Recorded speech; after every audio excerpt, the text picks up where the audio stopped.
We are not starting yet, but can somebody let me know if audio works? Because usually we start the stream with like 10 minutes of audio that you can't listen to. And we will not repeat the same mistake today. So please write in chat if the broadcast works, if you can hear me, see me, etc. And we will start in 5 minutes. All right, great. That is fantastic.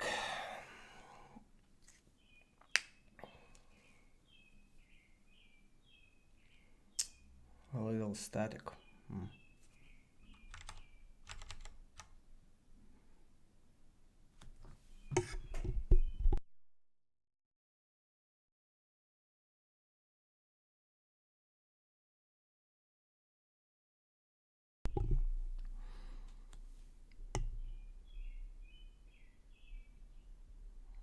Try to move the mic a little bit. It looks like it's picking up some noise, but I'm not sure where it's from. Okay. I am doing well. How's everyone doing on this? What here is sunny morning. I don't know, maybe some people are watching this from Europe where it is not morning anymore.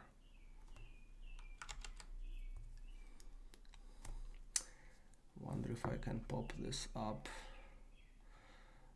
I haven't looked, I know they shipped mesh shaders. I haven't actually looked at kind of what that is.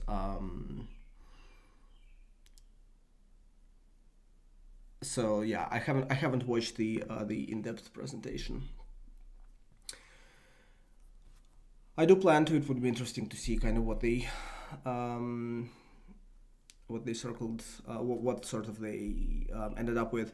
It's the same story. Like, it's gonna be a while before you can design rendering algorithms that are specifically targeted for this, because I think they require the newest Mac OS that isn't even out yet on Mac.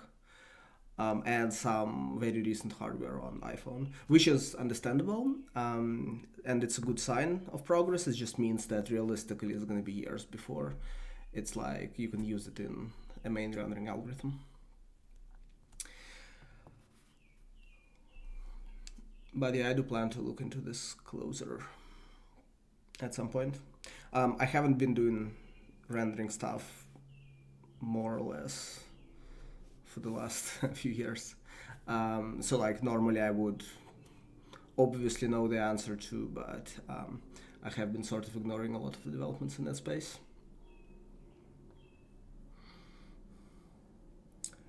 Hi Phoebe.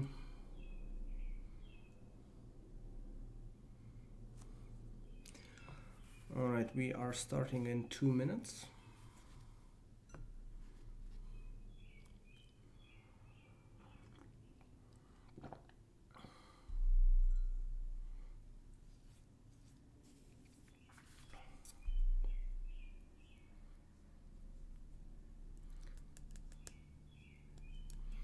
So a lot of people on the stream seem to be from Roblox. This is not going to be a Roblox stream. All Roblox questions are going to be ignored. All people who insist on asking Roblox questions will not be answered or listened to. This is a stream about Luau, and it's a stream only about Luau. It's targeted at a broader audience than just Roblox, as per usual. So all Roblox questions will be ignored. For people who don't understand this, remotes are a Roblox question.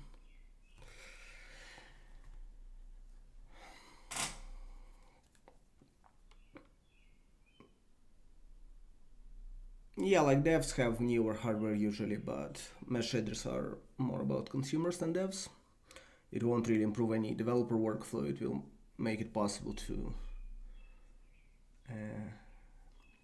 implement different rendering algorithms. Anyway, this is it's not just not a Roblox stream, it's also not a rendering stream. We have a specific topic we are going to talk about today. So let us start. It's 9:59. Okay, it's 10. We will start now. So let me. Every time I use this, I forget how to use it. Okay, cool. All right, Microsoft Whiteboard is not improving over time.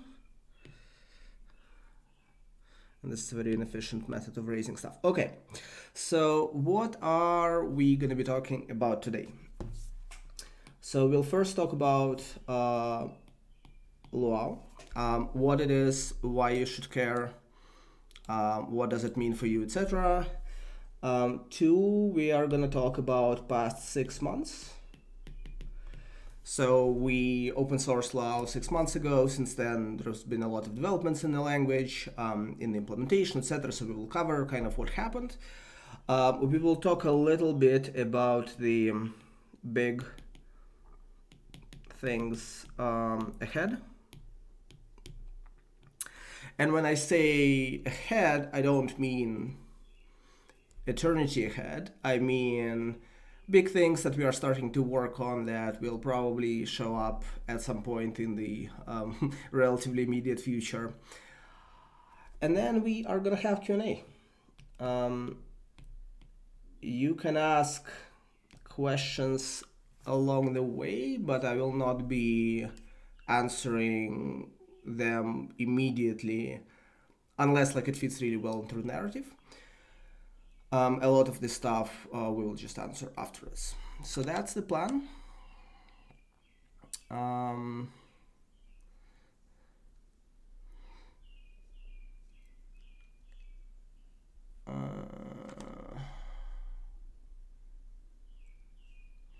And we will just go ahead. So first off, what is Luau? So Luau is a language that we have released 6 months ago. It's an open source language. It's also a language that happens to be used in Roblox. Luau is a derivative of Lua. So the lineage there is roughly, there was Lua 5.1. And this language was widely adopted in game development. This specific version of the language, somehow, I think it coincided with World of Warcraft release or something like this, or maybe it was 5.0. But at any rate, Lua was widely adopted in the game development community for good reasons. It's a small language, it's a reasonably fast scripting language, and it is very easy to embed it into your application and sort of, instead of writing code in something like C++, which is fast, but fragile, very easy to get wrong, hard to get people who aren't sort of experienced programmers to write in, you write a portion of your application in Lua. And so from there on, Lua itself went to 5.2, 5.3, 5.4. At the same time, LuaJIT was made, and at not quite the same time, but somewhere along the line, Roblox started. So Roblox took 5.1 as the base language version and kind of stuck with it since. So what Luau is it's a natural evolution of sort of the version of the language that was used in Roblox, but it is now a standalone thing. It is related to Roblox by virtue of there's a team inside Roblox working on it, but it is not kind of hardwired to Roblox. You can use it outside, etc. LuaJIT is predominantly just 5.1. Luau takes some features from 5.2, 5.3, 5.4, but not all of them. And one big reason why you have this fork in the road is that every minor release of Lua breaks compatibility in some way. Maybe it's in a minor way, maybe it's in a major way. For Roblox, it's a big deal. And also it's a big deal for a lot of the game industry as well. If you have a game that you're working on for like 5, 6, 7 years, you can't really adopt a new version of the language if it's gonna break things. So Luau follows the philosophy of backwards compatibility. Code that you have written for Lua 5.1, like in 2005, probably still works. Maybe it doesn't, but we try to maintain backwards compatibility. But at the same time, we try to evolve the language. And we try to evolve it at a reasonable pace. So Lua mainline releases, they generally happen every few years. Luau releases weekly with small new updates every week, but sometimes there's like a bigger update, and we're going to talk about some of the bigger updates today. So if you're interested in using Luau in your project, it is open source on GitHub, MIT license, so no strings attached. There is a couple different use cases I want to talk about as to why you might want to use it. But let me first double check the chat.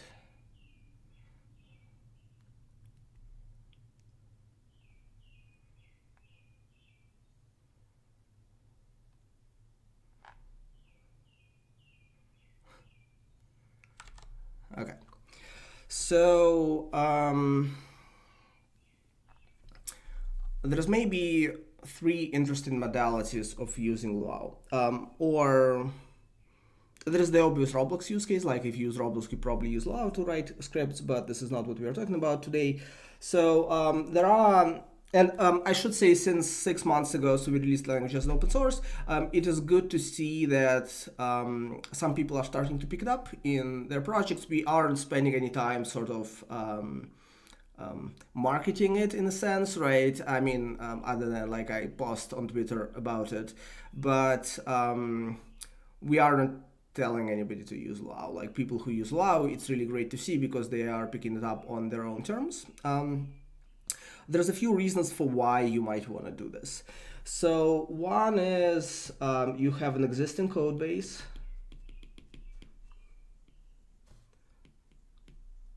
In Lua.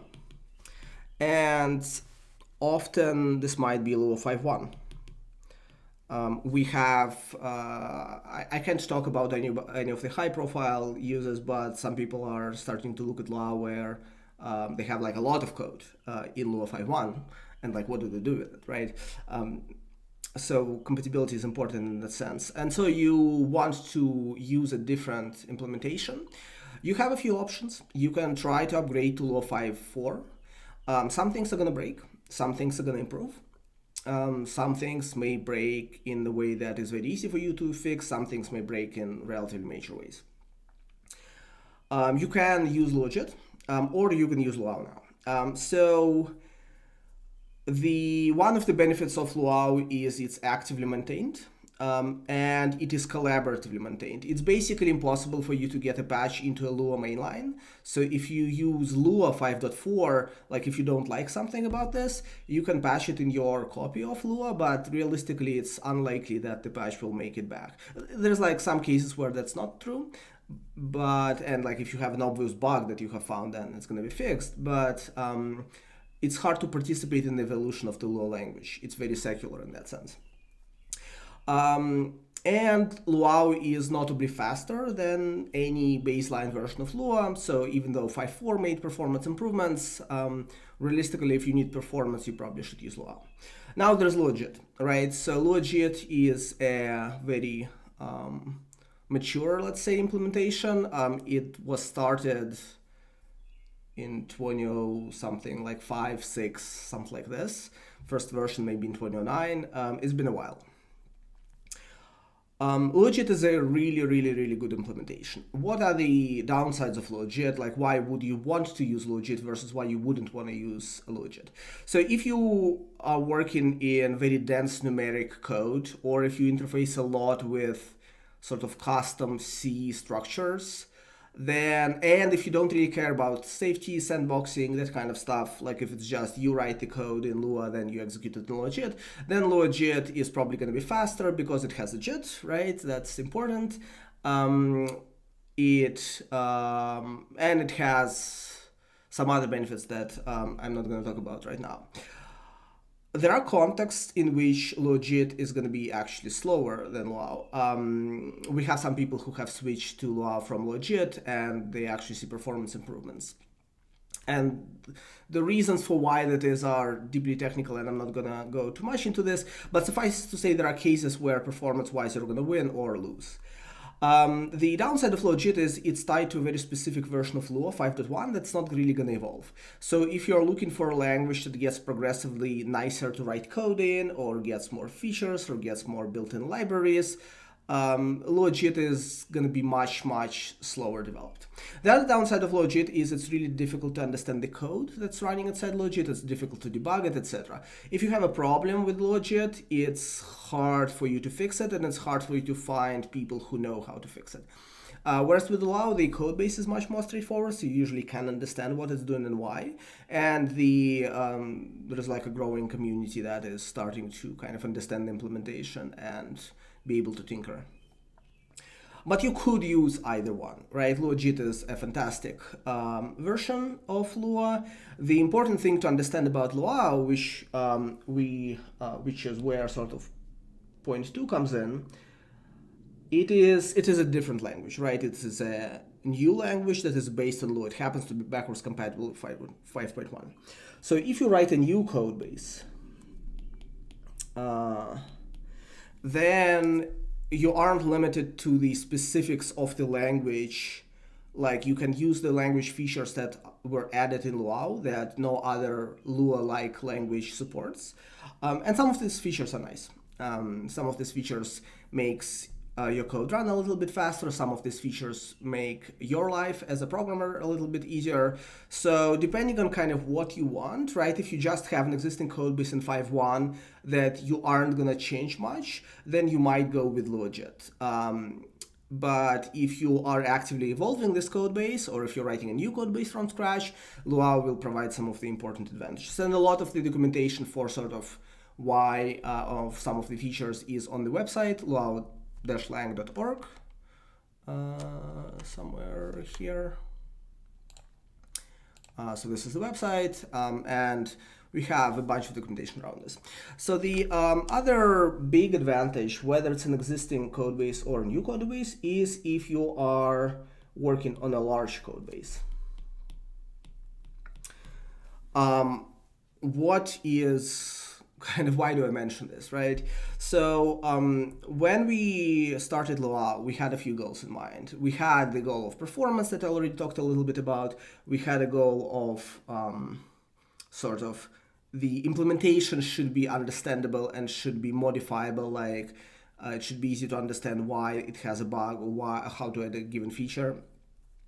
But also we had a lot of internal code, like more than 500,000 lines of internal code, and now it's close to 1 million lines. And it can be difficult to maintain a large code base in Lua, just like it can be difficult to maintain a large code base in other languages like JavaScript or Python without a few sort of tools that try to verify and validate that the code is correct. For Luau specifically, we have two things that try to aid with this. So one is a linter. This is similar to, let me switch the brush if I can. Okay, so the linter is similar to LuaCheck, or there is a newer linter called Selene that's made by a Roblox community member. It tries to find issues in your code, right? It tries to make sure that your code is correct. It validates things like locals, globals usage. It can spot patterns where it thinks you made a typo. It can spot patterns where you aren't using some of the values that you have computed, so you're probably leaving performance on the table. Things like that, right? Now, if you use Lua, you can use LuaCheck. LuaCheck, unfortunately, isn't maintained for a few years now, which is a rather sad story. And Selene is, right? But for Luau, the linter is integrated, like it just comes as part of the package, so you don't have to think about using this. But the more important one is the type checker. Because unlike Lua, which is a dynamically typed language, Luau is a gradually typed language. What this means is that you can annotate parts of your program with type annotations, and the type checker can infer a lot of types, whether you have annotated them or not, and it can tell you where you're likely going to have a runtime error because some types don't align. When you're working on a small program, it could be a hindrance, although it could catch like trivially silly mistakes before you run the code, which is useful. When you have a large program, and when you have a large program that many engineers are working on, it is difficult to sort of make sure that the code that people write actually works without the use of the type checker. Now, of course, you should write tests for the code, that also helps, but type checker is a pretty substantial difference between the code sort of seems to work, seems to pass the tests, and the code is more likely to not have stupid mistakes. It doesn't guarantee that you don't have bugs in the code, of course, right? But it's like a very important tool that helps make sure that your code is correct. Whenever we roll out type checker, there's like different modes that it can run in, and a lot of this is documented on the website. I will not go into this, but whenever we expand the use of the type checker to a given part of the code base that currently it is disabled on, we always find a few bugs where it's like, okay, this code is clearly broken. It happens to not be a serious production issue, but there's a clear bug here that actually can be visible in the product. So, and these are the benefits that are difficult for you to get with other implementations of Lua, which is why it's important that Luau is a language. It's not an implementation of Lua. So this is kind of the brief overview. Now we will talk a little bit about what happened in the last 6 months with Luau.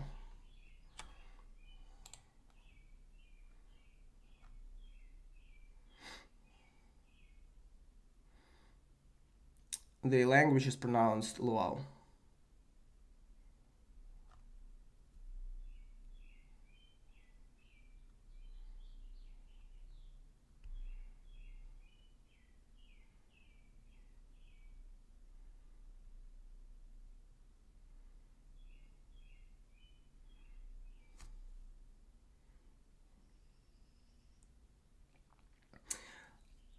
We will talk a little bit about VS Code.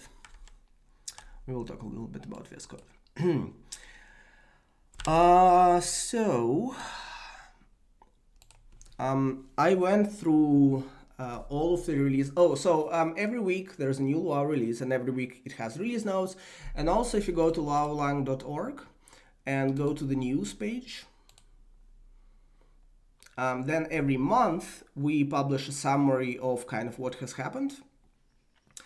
Some of the features, basically all of the features, get to the open source release faster than they get to the Roblox releases, and the recaps usually try to kind of target both audiences, both people who use Luau in Roblox and people who use Luau outside of Roblox. So the recaps, like if you watch the release notes, and maybe recaps aren't as interesting, but recaps are a good kind of monthly read to catch up on the new developments. And there's an RSS link somewhere here. There's like a feed link below. So you can just add this to your newsreader, and every month you will have an extra 10 minutes of reading. But we will still summarize some of the bigger things that happen. So in general, there is kind of 2 development tracks right now that happen in Luau. One is we are continuing the work on the type checker. This includes adding new features that are type related, and also sort of changing the core of the type checker. And we work on runtime. So this means improving performance, this means sometimes adding features, this means expanding the standard library, things like that. So we'll talk a little bit about what happened, starting from the language features. I won't talk in detail about every single one feature because we just don't have like a lot of time. If I go in detail about every single interesting thing in Luau that has happened in the last 6 months, the stream will take a day. And we do not have a day today. But there is a few features that happened in the typeland. These are all, these three are important syntactical feature, like they extend the syntax for type annotations to allow you to do certain interesting things. And then there's a couple more internal changes in the type checker. To look at this, we will look at a program that 6 months ago was not a valid program, which is kind of cool, and now it is. So this is Sublime Text, and I integrated Sublime. There is an extension for Sublime Text called Sublime Linter, and there is now an extension for this extension which integrates Luau, Linter, and Type Checker into the editor. So whenever you make an error, or whenever there's like a type error or something else, you have a highlight in the editor, and there's also some shortcuts. Okay, this. Which just shows you like everything about the program, and hopefully this will update without closing. So the linter is enabled right now, and the type checker is enabled. You can see that there's one warning, which is that the function isn't used, which is true. This is useful if, again, you have a large program, maybe a lot of the code in your program is dead, like it never executes, but you're paying the cost of compiling this, distributing it via bytecode, it takes memory, things like that. But all of the lints are configurable, so you can disable some of them per file, you can disable some of them for the entire folder. This is documented on laulang.org. So, what are the features that we see here? First of all, this probably doesn't look like a Lua program. Let me first quickly edit this program to be a Lua program. So this sounds about right. So I think this should run in a Lua 5.1, 5.2, like whatever version. And what it does is it has a function process, takes a value, takes a table. The table has kind member, which is a string, which can be okay or error. And if it's okay, then the table also has a field value, which is a list of numbers. In this case, well, it could be a list of anything. It has to be a list of numbers now, right? Otherwise, it has hopefully a string, which is the error. So in Lua, there's a lot of ways how you can accidentally mess up this program. You can make a typo somewhere. You can mistype this. If the input isn't a number, then math.apps will fail at runtime. So there's a lot of ways how this program can break. To avoid this breakage, you use type annotations. And before, so 6 months ago, it was difficult to annotate this program correctly. But now we have added a few features. So the important feature, the most important feature that we've added is, let me remove this for now, is support for literal types. So whenever you are saying that a table type annotation has a field kind, previously you had to say kind as a string. But now you can be more specific. You can say kind is the OK string. And then the value is whatever the other generic argument of this is, or kind is an error, and you have an error. So to use this, you have to annotate result. So we will say that this is a list of numbers, that the value is the list of numbers, and the error is string. So now that we have done this, we have bugs in our code that we have to resolve. So first of all, the type checker says, I don't think R has to have, sorry, let me bring up this thing back. Okay. I don't think, well, the basic bug is error is mistyped, right? There's no key error. Cool. Then the second problem is the type checker doesn't know that that R has the key value. This is because we are not comparing this correctly, like kind is either OK or error. This comparison always returns false. Maybe there should be a separate warning here, but there isn't. But once you correctly compare it to OK, the type checker knows that inside this branch, R is just this part of the type, not the other one, and it can correctly sort of navigate this. Additionally, if you have the list of something that's not a number, I don't know, you have like a list of booleans, then it will say, when trying to call math apps, it will say, well, I know it has to be a list of booleans, you can't do this, like it's a bug. So this program is correct, and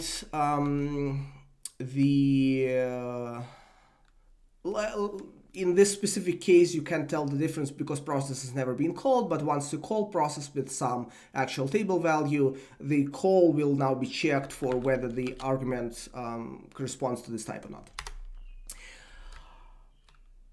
There's a couple things here that could be a little better. Like right now, this assert is kind of required because if you don't have it, the type checker doesn't know that kind only has 2 possible values.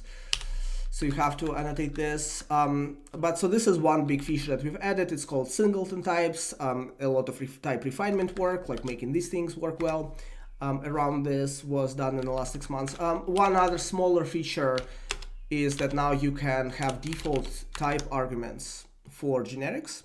So instead of, if array is almost always a string, you can do this, and it's the same type that you're using, but now you are typing less for that. So that's one big thing that we've added. One set of big things that we've added. Essentially, this helps you write type-safe programs that are more complicated than what you could do before. The other big thing that I want to talk about is generalized iteration. Generalized iteration, so all these features that I was talking about and the couple of features that I didn't talk about are in the type land, meaning people who use Luau without any type annotations and without running the type checker, these features don't impact them. They can just ignore them, pretend they haven't happened, and just live on. Generalized iteration is not related to type annotations. The type checker will still check them, but it is a different thing. So in Lua, when you want to iterate over a table, you can use this. You can also use this. And you can also use this, which is the same as pairs, more or less. And there's also some other ways to iterate. Specifically, though, it is interesting because, so the way I wrote the code previously, it actually has a bug. This bug is very subtle, and this bug is that pairs doesn't guarantee the order of traversal of tables that look like arrays, so tables that are keyed by the indices from 1 to something else. And so technically, if you are passing a list of like 1, 2, 3 into this loop may print 1, 2, 3, it may print 2, 3, 1, it depends. There's a complex reason for why it sometimes doesn't print the values in order. And a complex set of circumstances. You may never see this bug, but you might see this bug. So really the more correct version of this in Lua is iPairs. Generalized iteration is a feature that allows you to iterate over objects in a first-class way without having to think about this. Let me look at chat briefly, and then we will continue.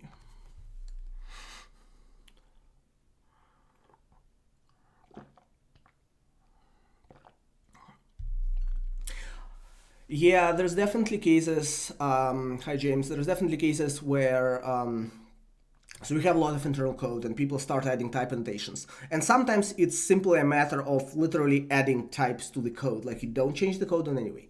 Sometimes it's a matter of thinking about, well, the code is difficult to type, as in annotate with types, not like type on the keyboard. And there's the question, can we change the structure of the code such that it's easier for us to make sure that the types are what they should be at runtime? And this usually means that it's easier for you to prove to the type checker that the types are correct. So yeah, so sometimes when you add type annotations to the code, actually what you need to do is you need to refactor the code a little bit. And there's also some cases where it is difficult to type the code, not because it's like it should be difficult, but because our type checker doesn't have some of the features. And we will talk a little bit about this as well.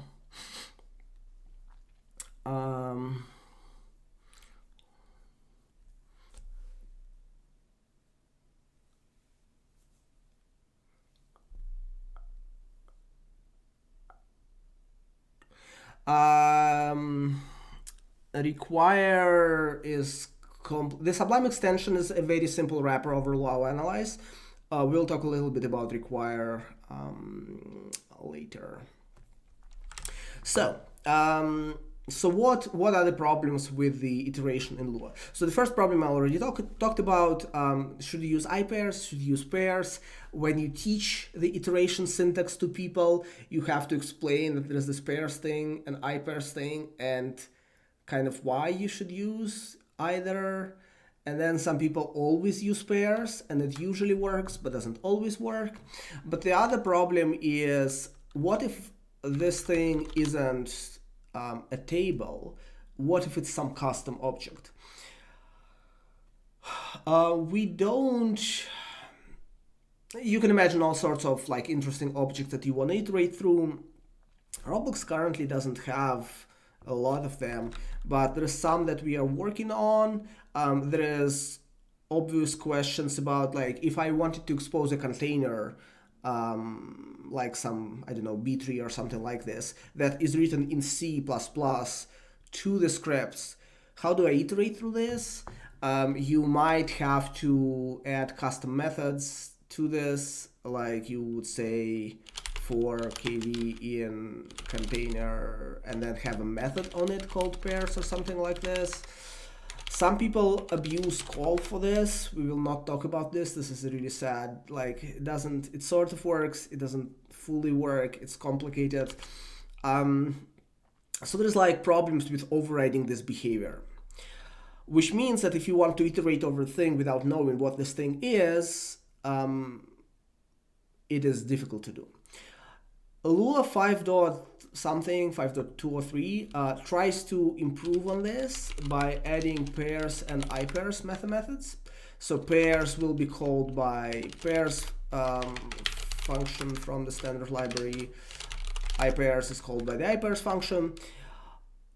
It is... So we ended up not doing this. We don't have plans to add this. There's a few reasons for this. Some of this has to do with the philosophy of the language. We try to... There's very, very few standard functions that can change their behavior due to methods. I think the only one is toString right now. We try to stick to this. The fact that there is 2 is fundamentally a problem, as I was talking about when we talked about the table iteration. And methods don't help because they sort of impose this duality of iteration behavior on any custom container. Like, if I give you a B-tree, do I expose pairs and I-pairs? Do I expose only one? What's the difference? And there's also some performance issues associated with this because this method is called on every iteration. Oh no, sorry, never mind. I'm wrong. Performance issues are with __ call, not this. Yeah, this is called before the iteration. But the other big problem with this is, so this makes the language more extensible, but it doesn't make it simpler, because you can't tell people, if you want to iterate through the table, just like do it. You have to explain the pairs and I-pairs and the difference and all of that. So the way we solve this problem is different. This was inspired in part, I think we came up with the idea semi-independently, but there is a Lua Power patch, which is like a set of independently maintained patches to various Lua versions. It's called, I think, self-iterating objects or something, self-iterating objects, something like this. And it talks about the half of the story where there's a new method called iter, which will be called by the for loop before the iteration begins. So this solves half of this problem. This allows you to expose an object and expose a method on the object. And then you say for kv in object do, and then if object has a method, it will be called and it will define the iteration behavior. The question is, what happens if the object is a table without the iteration? Like, do we use pairs? Do we use I-pairs? How do we know, right? Because pairs isn't always correct. And so part of this project was we had to change deep internals of how tables are constructed and maintained in memory to make sure that the values are structured such that if object doesn't have an iter method, there is a single algorithm that iterates through this object that is a superset of both pairs and I-pairs, which effectively means that if you were using pairs or I-pairs, you probably can just stop, like drop them, and your code will work. Specifically, so pairs iterates, this is hard to see because of all of the weird syntax highlighting. So pairs iterates through all key value pairs. E-pairs iterates through 1n until t of n is nil. So it iterates through sequential numeric indices. It finds the first nil, it bails out. Generalized iteration iterates through the table, the array portion of the table between 1 and the length of the table first, and then iterates through all other key value pairs. So it iterates through everything, but it iterates through the numeric portion first. There's some subtle behavioral differences, like if you have a table that has a hole in it, then I-pairs will just stop when encountering it, and iter will keep going. But this is the gist of it. And so what this means is that most of the time, even if you are iterating through a table, you can just drop this and things will work. It's the one counterexample is if you have call overridden on the table, which eventually we will drop. But the call is actually an interesting, so like when we were working on this feature, there's a question, how do we make this feature work without breaking any existing script? And there are some existing scripts that override the call method, and so code like this sort of works because it treats this object as a function and calls it on every iteration using the call method. And so because of this, we had to preserve this behavior. There's a backwards compatibility nuance around a lot of this decision, which is sometimes the changes are provably backwards compatible, meaning you cannot write the program that changes its behavior. Sometimes the changes are pragmatically backwards compatible. For example, we have looked at, I don't know, 100 million lines of code, and out of 100 million lines of code, 100 lines change its behavior. And so it's breaking this, but like there's some trade-off here. So far the trade-off is we are 100% backwards compatible around this. We will see if we can relax it in the future. It would be nice because it's effectively, the cost of backwards compatibility in this case is this weird word where there's two methods that change the default iteration behavior to customized. One is iter, which makes sense. One is call, which has nothing to do with iteration, which doesn't make sense. But anyway. And so because of this, you can, I don't know, the basic example is,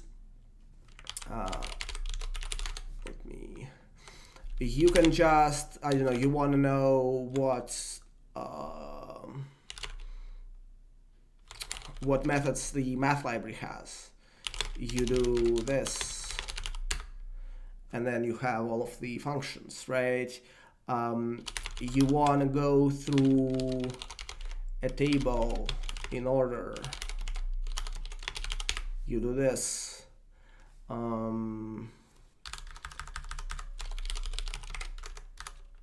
Well, this is going to be boring, but like, right? So all sorts of cases where you want to iterate get easier. The other nice benefit of this is a little bit faster. It's a little bit faster because you don't have to call a function like pairs and then get the iteration behavior and stuff like this. Like we have one benchmark in our benchmark suite that we haven't like optimized fully yet, but in that benchmark, if you replace pairs in two places with nothing, the benchmark gets 10% faster without changing its behavior. So there's like nice performance benefits of this. But the main reason why we've done this is it allows you to iterate over an object without knowing what it is. it removes this very arbitrary iteration behavior difference between pairs and I-pairs in most cases, so that you don't have to learn about the fact that pairs and I-pairs exist. You can simply use this. And so from this perspective, it's nice. But of course, we still support pairs and I-pairs, backwards compatibility, all of that.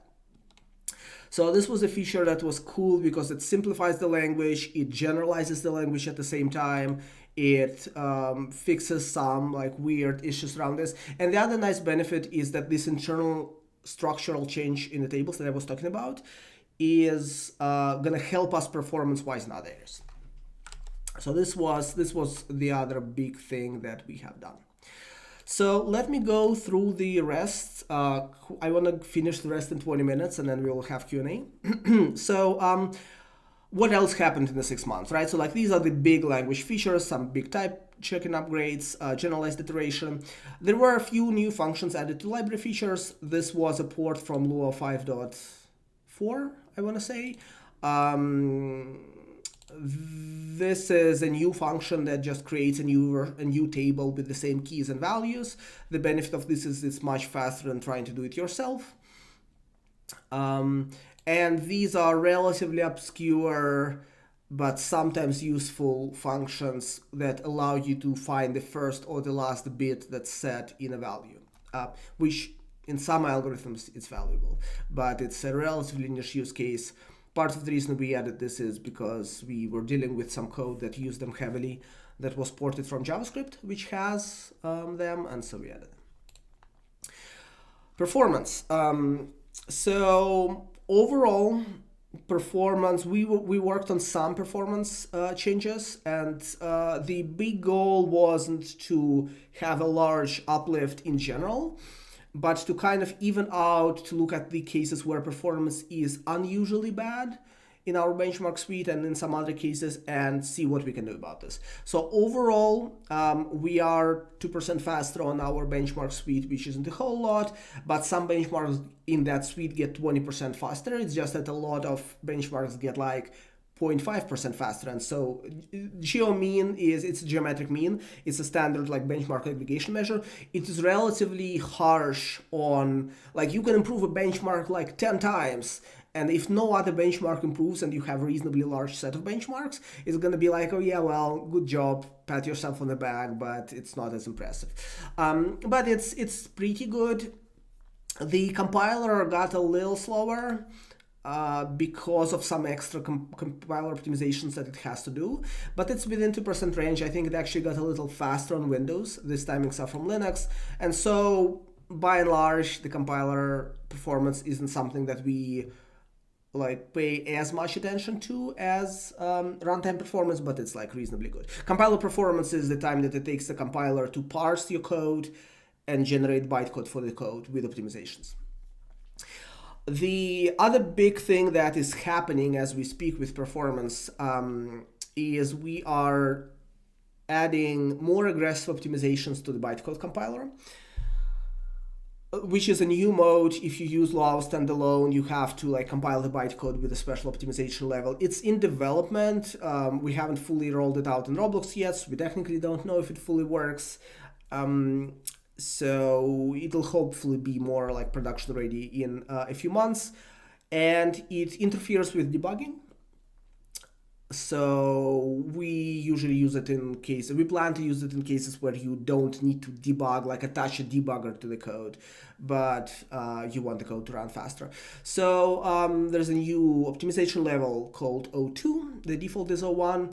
The compiler gets a little slower, but it's not the difference that you'd expect in C++ compilers, where O2 might compile like twice as slow as O1 or 3 times as slow as O1. It's like 4%. It's not a big deal. The geomean on benchmarks gets 3% better so far. Some of them get 5% plus faster. So this is more of optimization that improves a little bit the performance overall. And essentially we have two things there, which is inlining and loop unrolling right now. And we have one other big thing that we are thinking about, which is going to have more of an impact, but it's more difficult and has more compatibility questions around optimization. So not sure exactly how this will pan out. Let's look at a quick example.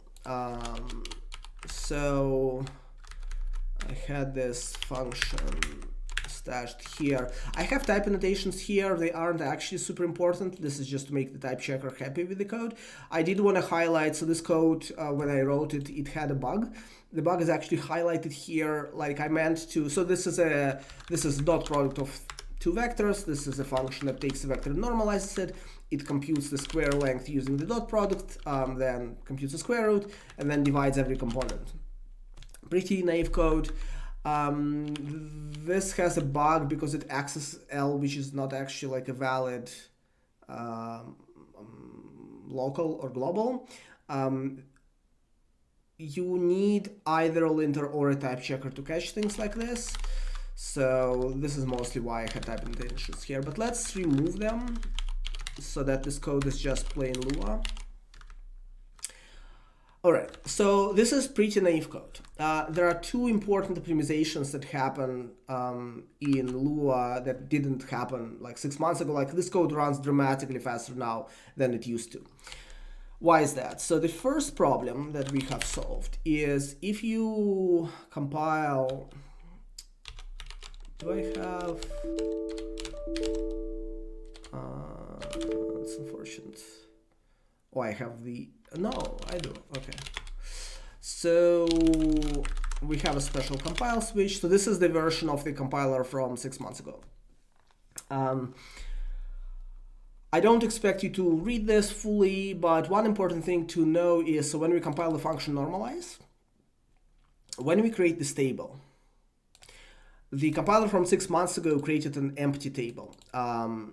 0 and 0 means the table object has no space for any elements. And then inside the loop on every iteration, we would add an element to the table.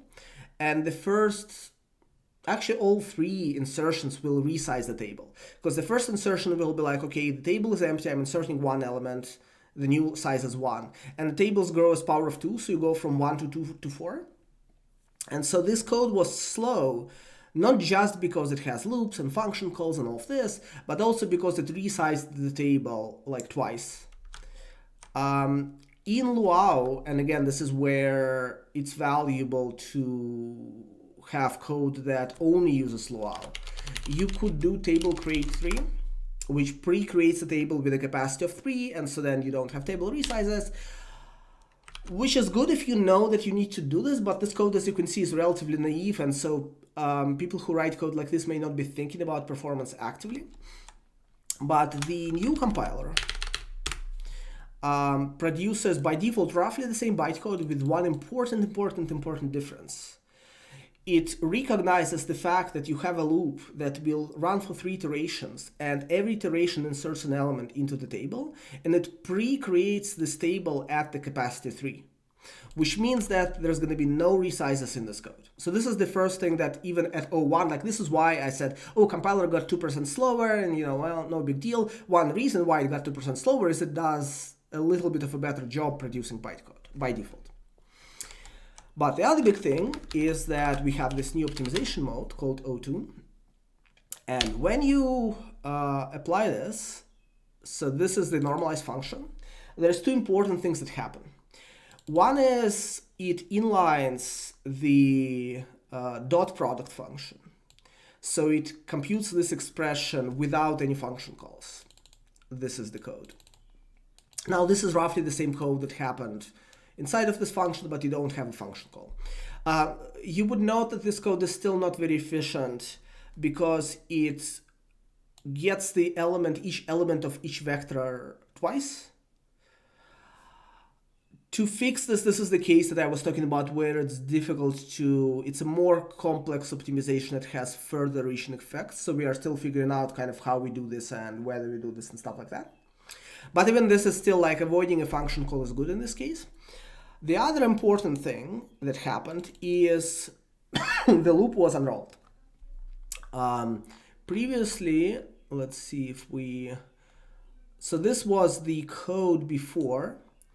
There was a loop prologue, and then there was a loop body with 3 instructions, and then the loop ran for 3 iterations. So now the loop was unrolled. In this case, we didn't save instructions inside the loop like there are cases where we can reduce the amount of instructions as a byproduct of this optimization inside the loop. So in this case, the cost of computing this stuff is still like 9 instructions, but the loop overhead is gone. So you don't have the actual for loop, so it doesn't have to like pay the cost of checking if it's needed, if it needs to go to the next iteration. Another important thing is that some of the instructions here, they used to be get table and now they're get table n, because the compiler knows that the first iteration uses the index 1 and the second uses the index 2, and this instruction is more efficient. So overall, this code is like substantially faster than the code before this optimization. So this, for now, is only part of the open source release. We haven't fully enabled this in Roblox, but this is one big performance thing that has happened that isn't like fully obvious yet. And the third big performance thing that happened that we should talk about is the garbage collector. So this is one area where LuaJIT or any version of Lua until 5.4 uses roughly the same garbage collector. We use a similar style garbage collector, but it's substantially faster in many important ways.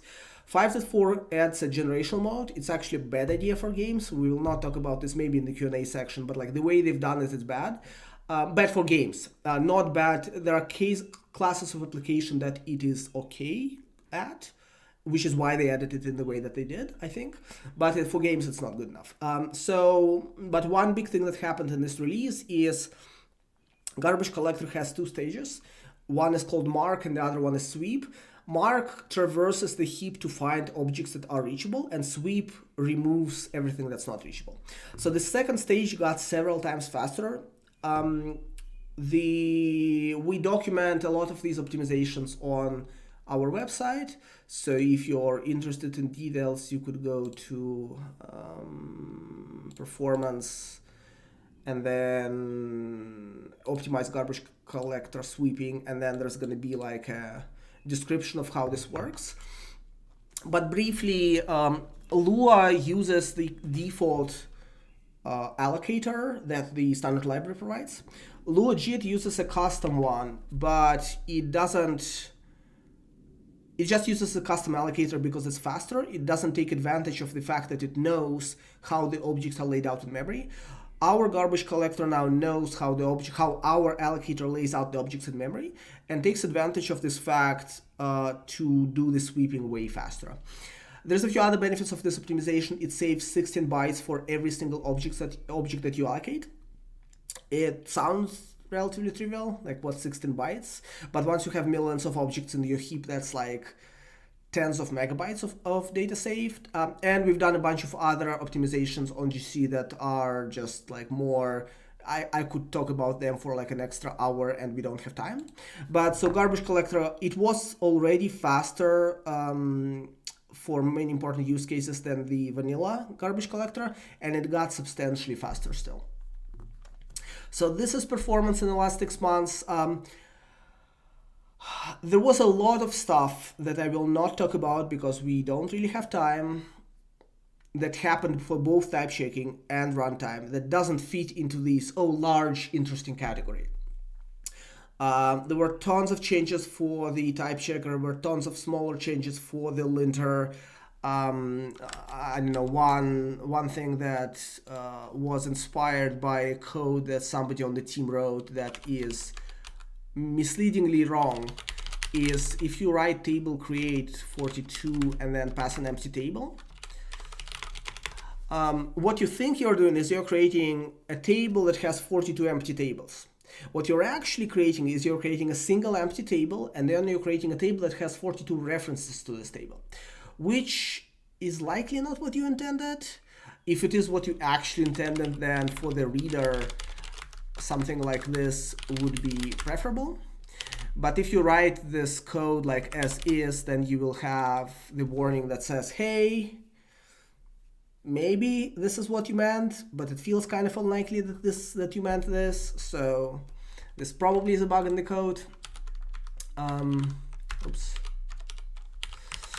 And there's like a few other things. There were a lot of optimizations for the type checker. So previously a large program could take a while to type check. Now it's much less time. I talked a little bit about refinements, but generally speaking, what happens in the type checker when you say if some condition And then inside the branch, the type checker knows a type that is more concrete. A lot of this got more kind of more correct. We have better error messages. There was a lot of work spent on this, and a bunch of other stuff that I won't go into. Oh, I have to talk about the future. We can't do questions in 5 minutes yet. Let me finish with the things that happened in 5 minutes, and then I'll spend a little bit of time to talk about the future. So runtime, I talked a bunch of some performance things. There are also a lot of things that I skipped, like the reason why you see a lift on the benchmarks and the lift up to 20% on some benchmarks is we had some specific optimizations that improved some specific areas. Talked about this. One other thing that happens to the language that you don't see if you're just using the language, but that's important, is there were a lot of changes in the C API. For example, when we released, it was impossible to use the language from C. As in, it was impossible to integrate the language into a C program. It had to be a C++ program. Now, all of the critical sort of runtime compiler APIs are exposed as C-only functions. This is great because some people started writing bindings. I know some people wrote bindings for C#, so you can use Luau in Unity or in some other .NET application. There's also a project called mLua, which is a Rust binding to Luau. And I know projects that are now using mLua to use Luau in their Rust application, which is also super cool. So some of these developments were driven by us, some of this was driven by the community, but in general, there's like a bunch of these that you don't see because they don't change the syntax, they don't change the performance, but if you use Luau as a library, they actually help you. I will mostly ignore tools. One thing I wanted to note is why can't you scroll? Okay, whatever. Our REPL, which is the thing that I'm using right now, got nicer because we switched to a different library. So for example, if you say, I don't know, table for each, then we have highlighting of brackets inside the terminal. If you say table for and press tab, you can say, okay, you can use for each I. So it's just like a better experience if you use REPL to experiment with Luau code. For people who run CI workflows, we added code coverage support. So for example, I have this tiny little project where it takes a few lines on GitHub Actions to download the latest Linux binary, run the type analysis, type checking, and then run the file with coverage information output, and then upload it to Coveralls, which is a website, one of the two big sort of services to provide code coverage support. And then you can go here and you can say, okay, I have a single Lua file. Here's a bunch of functions. This function is never called, so this line is never reached. So that is cool, but it's like smaller than a lot of other stuff. Where were we? And there's some other stuff that I'm just gonna skip. So the other big thing that I wanted to talk about that happened, of course, is Luau went open source. What this means is that we are getting a lot of pull requests, most of them good, that improve Luau in various ways. So we had some bugs in the code that we didn't know about because maybe some code path isn't ever reached. We had some bugs that were really obscure and like they affected some things. There were some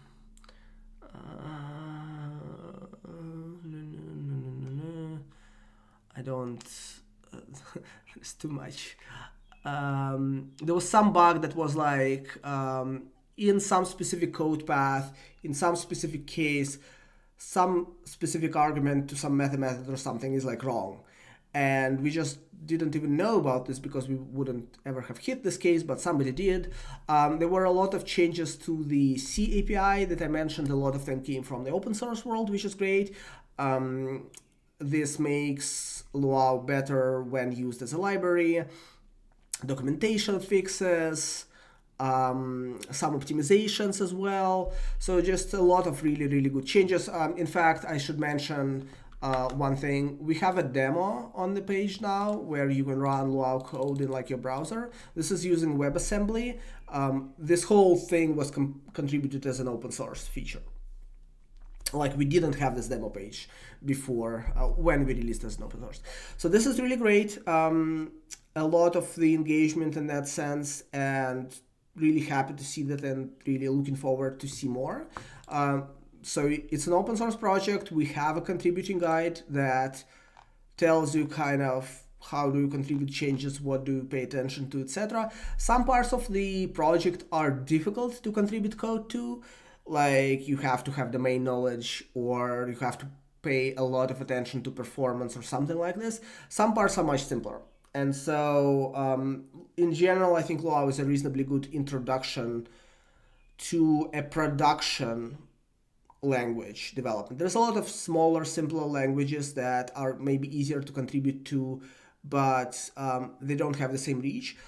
Here, the reason why Luau code can seem daunting and complicated at times is usually because it kind of had to be this way. Like we try to make the code as simple as possible, but sometimes performance is really, really critical, or sometimes you're solving a really difficult part of the problem, and so the code kind of has to be a little complex. But so contributions are welcome.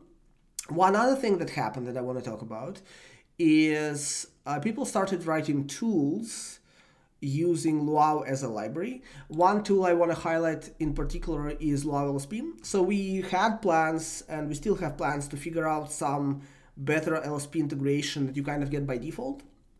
But Johnny Morgans took it upon himself to sort of just build a language server. And so this is a C++ program that uses Luau as a library, has an LSP kind of backend of whatever you want to call it on top of this, and also has support for require and some other Roblox specific things. Now, this server is a little bit Roblox specific, which means that there's going to be some cases where you want to, for example, use require, and the language server expects you to be writing code in such a way that it runs on the Roblox environment.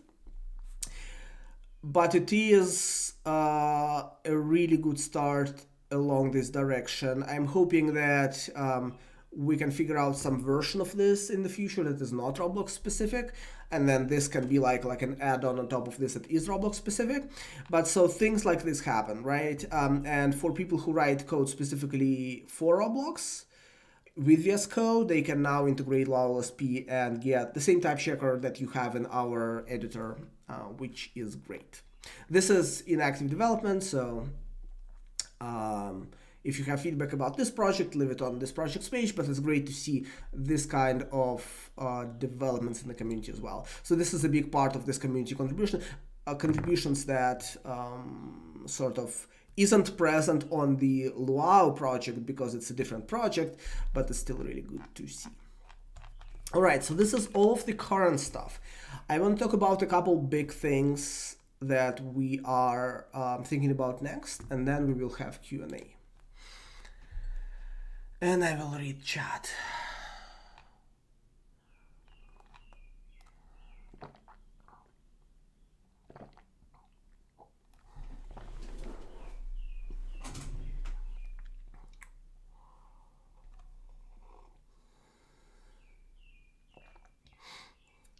I will talk about the first-class Luau objects.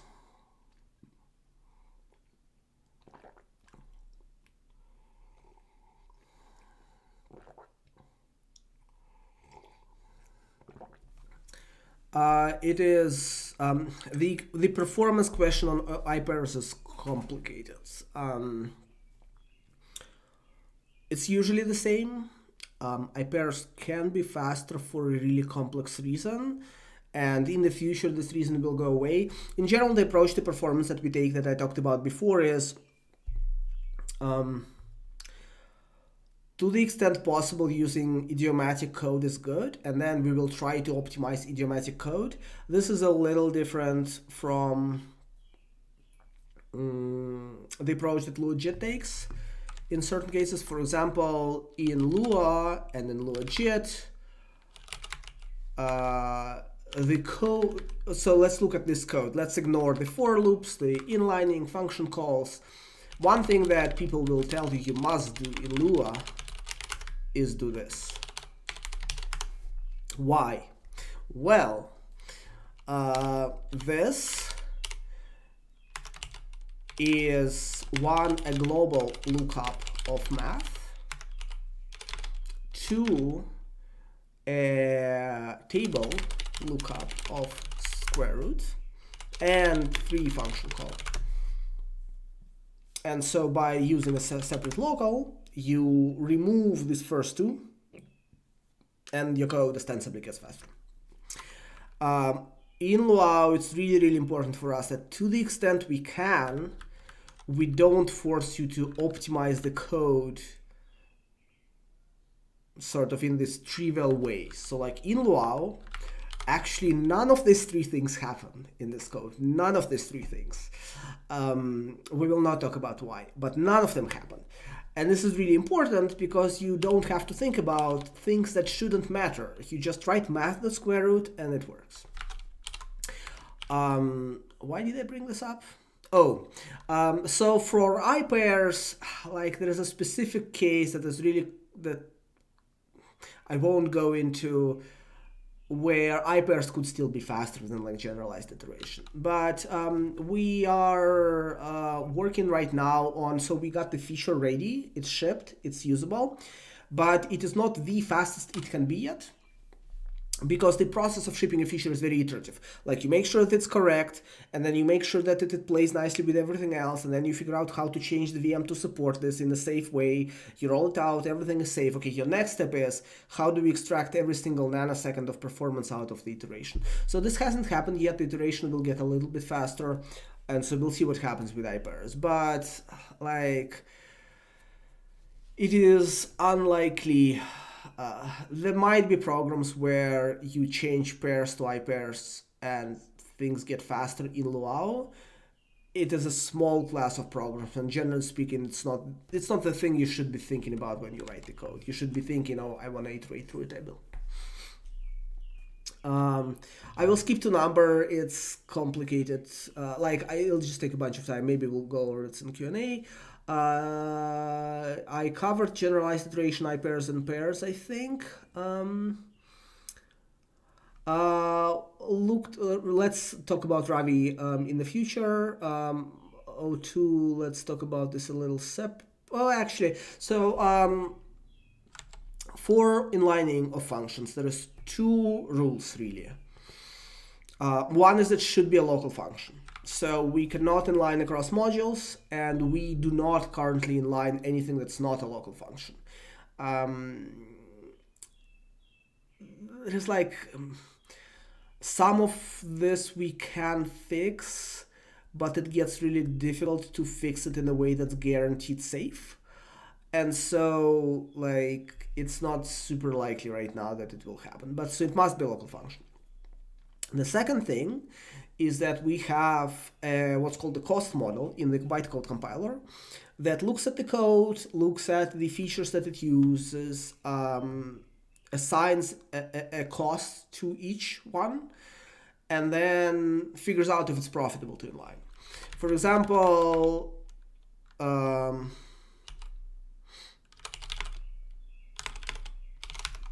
so these 2 lines look very similar, right? But of course, this one is almost free. I should have used a different name. This one is almost free. It's a constant, so like it costs very little to manufacture one. This line of code is expensive, right? Because it has to create a whole new object. It's one of the most expensive kind of atomic operations that a VM can do. And so we have a cost model that differentiates between these. The cost model says, oh, this is a loop that runs for 3 iterations. So whatever the cost of, the function is, whatever the cost of the iteration is, it has to be like multiplied by 3, things like that. So we have a cost model that tries to predict essentially the impact that the inlining would have on the performance, and also the impact that it would have on the bytecode size, because inlining increases the size of the program in many cases. but hopefully also decreases the amount of time that it runs for. We're still tuning this cost model. It's not final by any stretch of the imagination, but it's like, okay. The cost model can do interesting things. For example, so this function ostensibly does two things. It multiplies two numbers and then it adds a third one. Or maybe it's not a number, who knows. But it multiplies two things and adds a third one. But depending on how you call these, the cost can actually be different, because this has to do two operations, multiply and add. This, on the other hand, only has to do one operation, because it a times b is 2, and so it's just c plus 2. And this doesn't need to do any operations because it's just a constant that it returns. And so our cost model recognizes some of the things like this as well.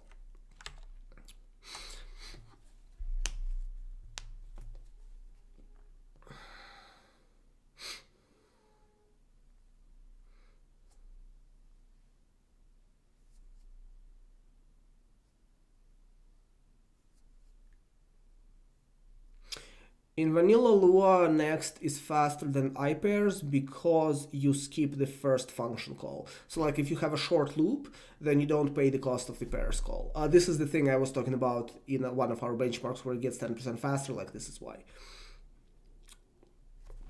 All right, cool. So what are the things to look forward to? Let's talk a little bit about a few big things.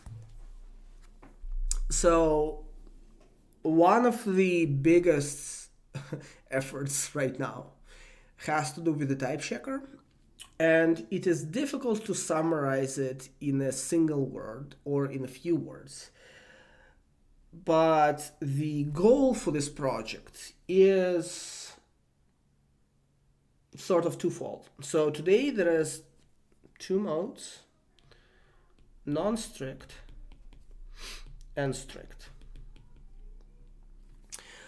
Strict mode is essentially, one way to think about this is this. Strict mode tries to find every single possible type-related runtime error in your program ahead of time and tell you about it.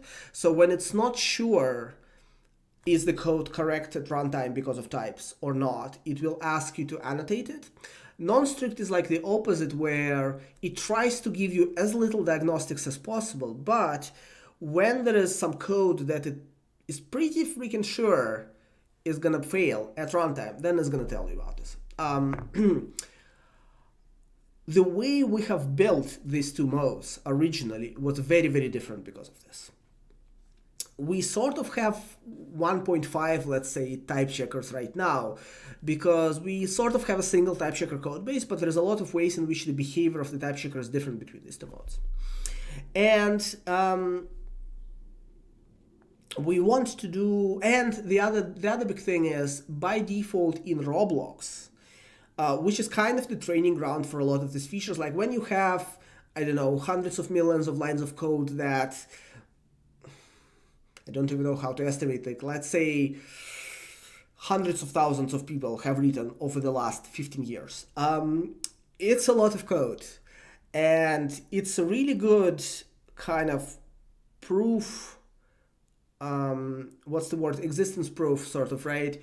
Like, does the code work or not? Well, you deploy it in Roblox, and if it generally speaking works for most of this code, then it's probably pretty good. Non-strict mode right now is not the default in Roblox. The reason for this is twofold. One is there is a few weird cases where non-strict like doesn't know how to, like your code is correct, it is provably correct, but type checker can't find this proof. And it has to do with the ordering of how things happen in the program. The other big reason is that because of this desire for non-strict to give you as little diagnostics as possible, non-strict mode is very, very, very conservative in how it infers types in your program. Because of this, it's difficult to change, because if we want to fix some of this, like today, let's say you have non-strict mode and half of your program is inferring very, very loose types. And then we want to fix this. Well, the moment we fix this, we might introduce type errors in your code that was valid before, because it's like a very different mode conceptually. And so we are trying to do two things at once. One is we are trying to unify the behavior of non-strict and strict to the extent possible without losing the property that I was talking about, where non-strict complains about the things that it knows are wrong, and strict complains about the things that it doesn't know are right. And the other one is that non-strict should be good enough to be enabled by default in Roblox Studio for every single person who opens the editor, and be reasonable in the amount of diagnostics that it tells you. Like, we can't ship non-strict mode if every single user of Roblox Studio now has type errors in every single script that they are writing, right? So like that would be a shame. Now, strict mode is not going to get stricter. I think this is the good news. Like, if you're using strict mode, things will be code will be easier to write, and some classes of type errors will be gone because we will be able to actually prove them, but it will not like generate new errors. But non-strict mode might generate new errors, and so we are trying to kind of holistically approach this. So this is a really, really big deal. Like, it sounds like, oh yeah, just like fix non-strict mode, ship it, or like make these things closer. But it's actually a lot of work. It's a lot of deep work. It's a lot of complex work. If you have background in type inference, type checking, if the words Hindley-Milner mean something to you, not to say that we actually use Hindley-Milner, it's a little too simplistic for what we need to do, but if things like row polymorphism excite you, we are hiring. But this is a lot of work. There's like a giant sequence diagram with like several really big projects that we are working on. One thing we shipped already, which is called lower bounds calculation. I didn't talk about this, but let's see if I can quickly demonstrate this.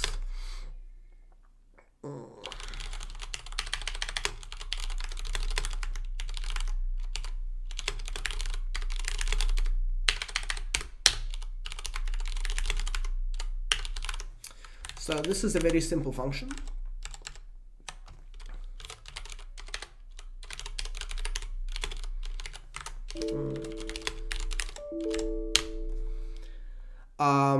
You can see that when strict mode computes a type for this function, then it says, well, you have a function that has 3 arguments. So our annotate output is a little buggy. There should be like a generic annotation here, but there is a choice function that has 3 arguments, A, B, and C, and it returns either B or C. And in fact, I don't know if this is true, but let's see what happens in non-strict mode. Okay, yeah, okay. So there is a part of this for non-strict mode that isn't, let's not, I think if I do this, then non-strict mode, yeah, okay. So non-strict mode still infers arguments as any, and we are looking into like how to fix this. But it used to infer unannotated results of functions as any as well, and now it infers them the same way as strict mode. There's like complex theory behind this anyway. So there is important underlying updates that are happening to the type checker. The current really big thing that is happening is the type checker is gonna become a constraint solver. So it's gonna generate a lot of constraints for how types relate in your program and then solve them as a system. Whereas what happens right now is the type checker figures out the order in which it should type check every statement in your program. Then it goes through them top to bottom, not top to bottom in the program sense, but like whatever the sorting order you decided to pick. And then it says for every statement for it to hold, given what we know about the program previously, like compute new types. This is simpler, but it has this problem that the order of the type checking is really important. We have an algorithm that computes this order, and this algorithm is often wrong. It's often wrong in object-oriented code, etc. So like, anyway. Lots of work happens in the space because of this. I think for a while around the type checking land, you will see. So I just talked about several big features in the type checking land that have shipped in the last 6 months. I think in the next 6 months we will have fewer big features that are user visible in that sense, but there's going to be more big underlying updates to the type inference engine that hopefully will make all of this way better. So that's one big thing in the type checker. The other big thing that we aren't working on right now, but I think we really need to kind of do, is finish, that is on the roadmap, is finish type definition files.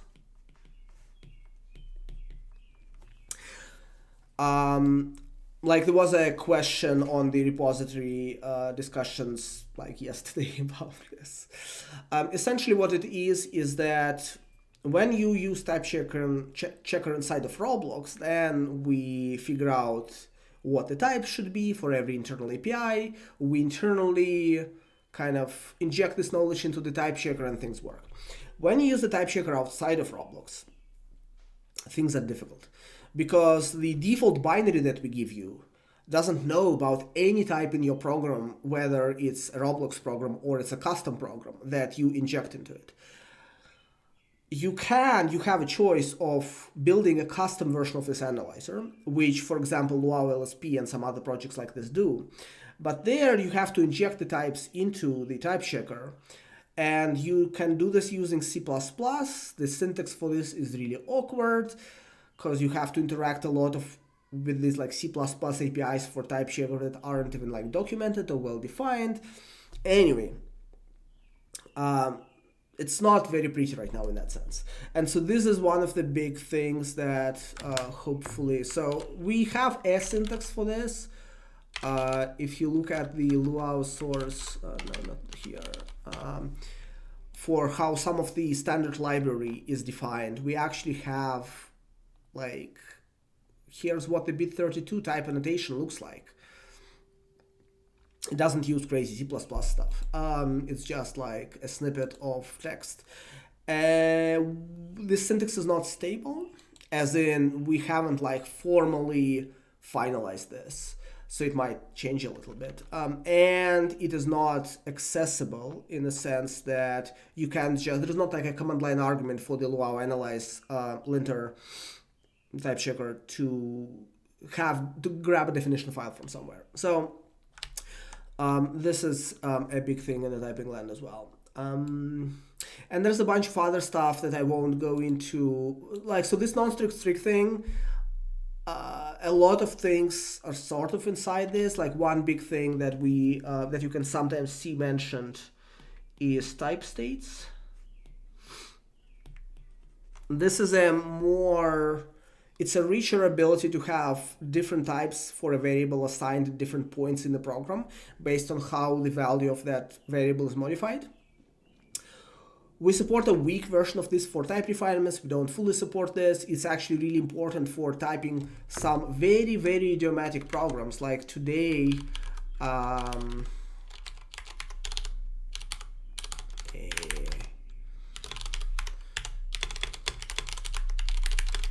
so if you wanted this program to work, let's say you have a function that has my syntax highlighter is not very happy with the question mark, but so let's say you have a function that takes two values, one is optional, one is not, and then returns the value. And the way it does this is that in the first line it says, hey, if the argument is not specified, so like if it's nil, then substitute this other one instead. Well, this doesn't type check because it says, and this is non-strict by the way, but it doesn't matter. It says that A is still not known to be non-optional, but actually it is. Like actually the way this code executes, A here should be optional and A here should be non-optional, but we don't know how to do this yet. things like this. A lot of the stuff is like complicated internally, but once we ship it, it's gonna make the type checker easier to understand the behavior of. So on runtime, generally speaking, optimizations, performance, etc. One big thing we are starting to look into is native code generation, so JIT. One reason why Lua JIT can be faster than Luau is it has a JIT. That's a pretty powerful leverage. We try to maximize the performance of the interpreter. It's really important for us. But at some point you hit a wall. And we haven't quite hit the wall yet, but we're slowly approaching diminishing returns. There's still large areas where we can make performance much better, but on an average program, like the extent to which we can make it faster kind of slows down over time. And so we are starting to look into what this would be. No product announcements, no feature announcements. Maybe this never happens. Who knows? I made a hack week about this a few years ago. So we are starting to look into this. We'll see what happens. It'll probably ship as part of the open source release first for like a while, and then we'll see how to best integrate it into Roblox. So we'll see. We'll see what happens. But this is one of the exciting sort of developments around this. And one other really big thing that I wanted to talk about for 5 minutes, and then we will start Q&A. Sorry, there is two big things. So one other big thing that I didn't mention is we really want to invest more time into tooling, but we don't have time to do this right now. So I talked a little bit about LSP. One other big thing around this is code formatting. For both things, we'd love to have a version that works inside Luau, like comes with Luau bundled, works, is extensible and stuff like this. We don't have time to do this right now. Maybe community will, maybe we'll hire more people, we'll see. This is where some of these community efforts are really valuable, because maybe there's a path to like community builds something and then we figure out what parts of this we can integrate into the project, relicense, stuff like this. So tooling is something that we just don't have a lot of time for right now, but hopefully we'll get more time in the future. And one other big thing I wanted to talk about is records. So we talked about the type checking. One big weakness of the type checker that we currently don't have a full story for is how to work with object-oriented code. The reason for this is because the way you build object-oriented code in Luau is the same way that you do it in Lua, which is with like metatables. And it results in complex self-recursive structures from the type system perspective. It results in a lot of implied knowledge. For example, let's just do this. The way you build a class is something like this.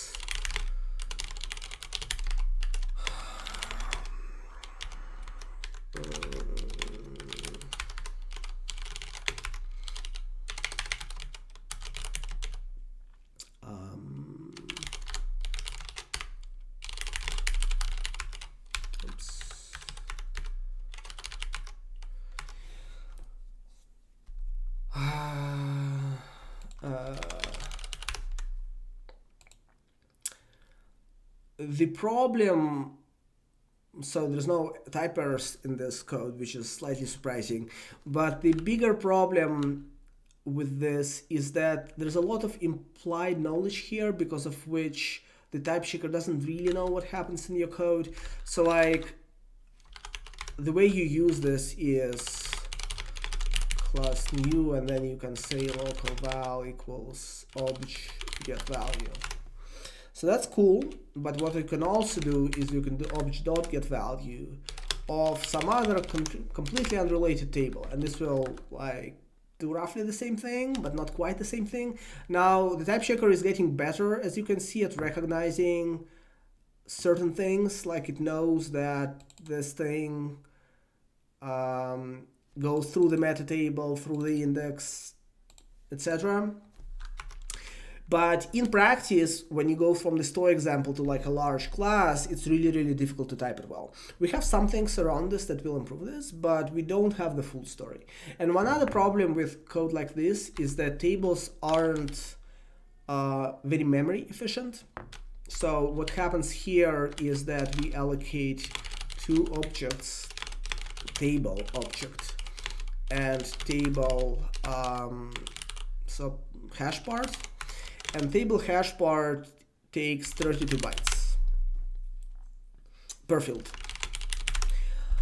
And so when you have an object with like 10 fields, you're paying like a few hundred bytes for this object. There's ways to fix the efficiency problems inside the virtual machine, but they're difficult.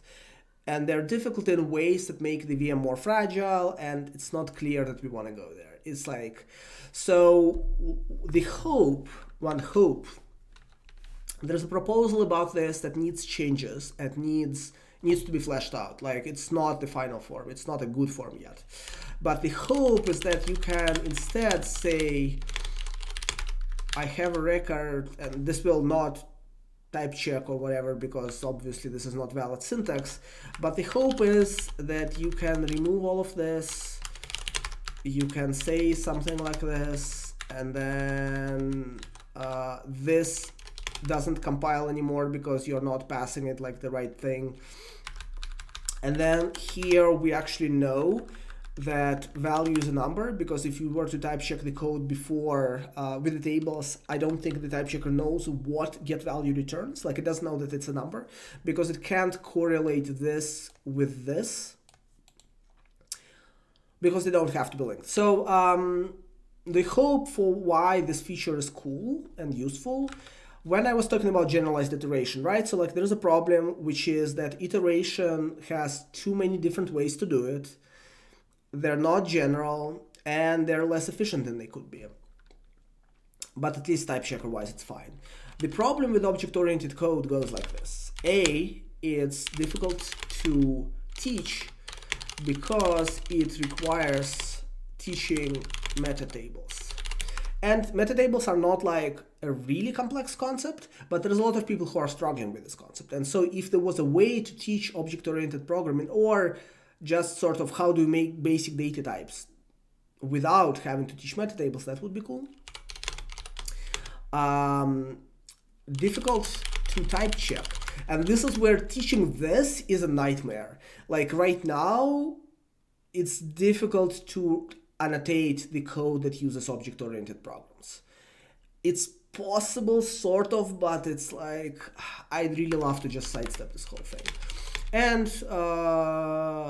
difficult to optimize, less efficient at runtime. And so if there is a solution that solves all of these in one fell swoop, then things are really good. If there is a solution that only solves like two of these, then it's less interesting, because every feature in the language has complications, every feature has a cost. And so to the extent possible, we are trying to kind of make sure that when we add a feature, it solves a lot of important problems at once. Instead of just having one more feature in the language, it makes it more difficult to teach, use, etc., etc. So this is still in design phase. A lot of focus has been elsewhere in the last 6 months, so it hasn't really moved a whole lot since then. I think it's probably the next big new language feature on the agenda, so we will look into kind of what happens around this. I don't know, will it happen, when it will, like, no announcements, right? But like, so this is still very much on the roadmap.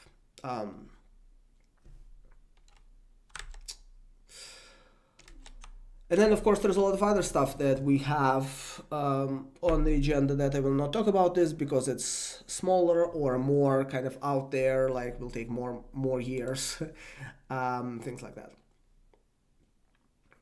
So that's kind of it for the non-Q&A portion.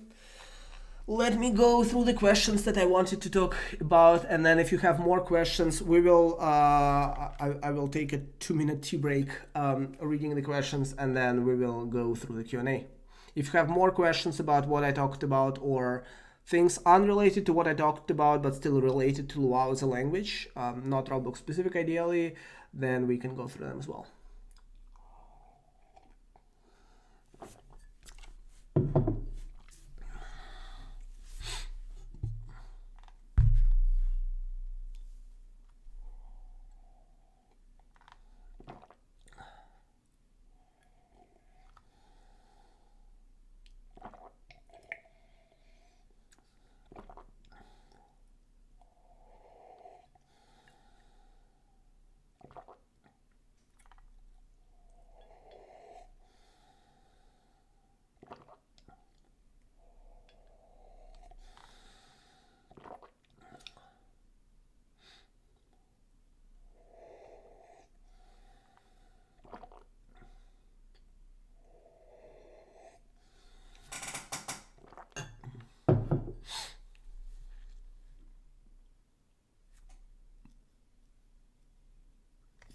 Okay.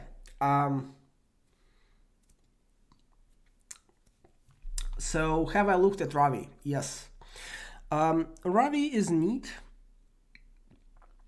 I don't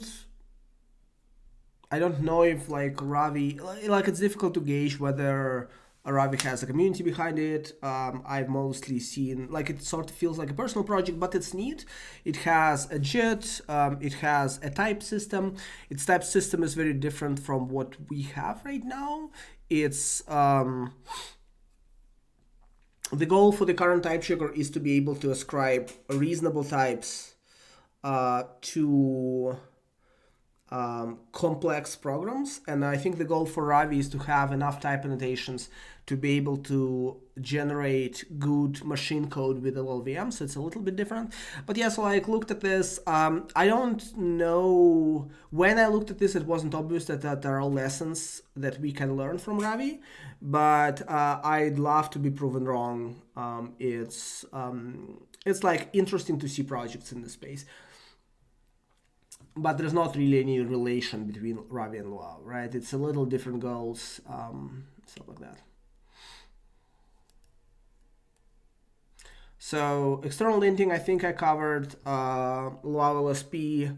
There's also a Luau Analyze Rojo, I think, which is like Luau Analyze plus require support. I think all of this is the path forward. The good language server is the language server that uses sort of, to the extent possible, the current type checker. It is unfortunate that we could have open sourced like way earlier. If we did, maybe we would be in a better place. But today, the Roblox LSP extension has its own idea of what types are, which is actually a problem because it fragments the language from the type checking perspective. There is now like program that is a valid Roblox LSP program, but not a valid Luau program, and it's like it is not good because you write code in Studio and then it doesn't type check in LSP or vice versa, whatever. So like I'm hoping that over time we see more reuse and there's more activity around LSP built on top of Luau as a library. And consequently, when there's bugs, improvements, etc., we see them in Luau. One example of this would be that when Luau LSP was made, the author of Luau LSP contributed a few improvements to Luau. They were merged, they propagated to Roblox Studio, and now, like Roblox Studio is now a little bit better because of this work, right? Simultaneously, whenever we make Roblox Studio autocomplete a little bit better, Luau LSP gets a little bit better because of this work. So I think there's a symbiotic relationship that I'm hoping to get to there. But yeah, right now Luau LSP is early in development. You should probably use it and give feedback, etc. But I'm hoping that over time, more and more people who use Roblox-specific LSP, Roblox LSP, migrate to Luau LSP. We don't have a lot of details about JIT. It's still in, like, we're starting to write code, but it's gonna take time. Do I have a CS degree? How did I get into JIT and language design? We will talk about this maybe at the end. Hindley Milner.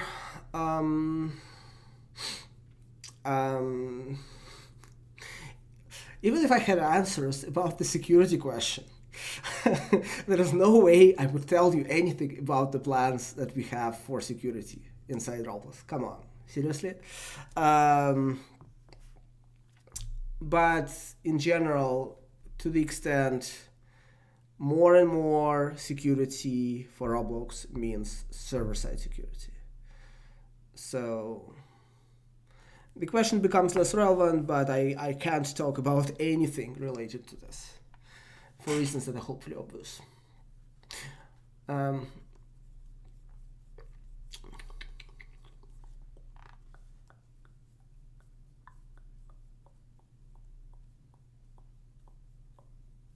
So yeah, so I talked, I think, a little bit about the record. The record is still in the design phase in the sense that we don't have a prototype implementation. I think probably the next step is actually, I'm not fully happy with the current design. There's like problems in the current design. So probably the next step is a prototype implementation for records. And then based on this, we will refine the design to understand how good it is, how viable it is, what problems we need to solve. Generalized iteration was easier because it was easier to see a path without implementing it, but we'll see. Runtime func, is this like a TypeScript thing? The plans for records right now can be summarized by reading records RFC. The problems with records RFC that I have in mind are detail problems, not overall structure problems, if that makes sense. So the record RFC says that the functions can be added dynamically, sort of, and so that doesn't really change. Anyway, so the RFC sums a lot of what the current plans are. I don't have a lot more to say beyond that. And really, we need to prototype this to kind of understand. Hold on.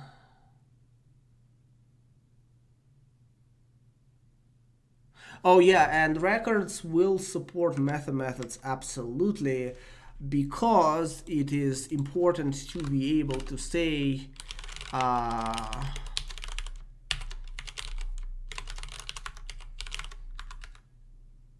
this doesn't type check, but the idea is I don't know.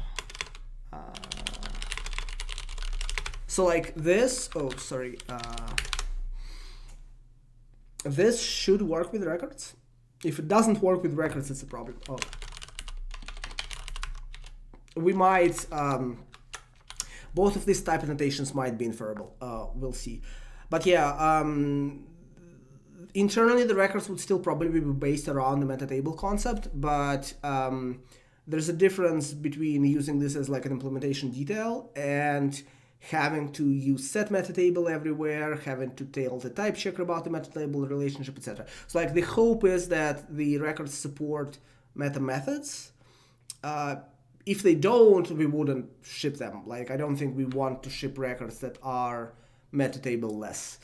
But you wouldn't have to interact with the meta tables, hopefully.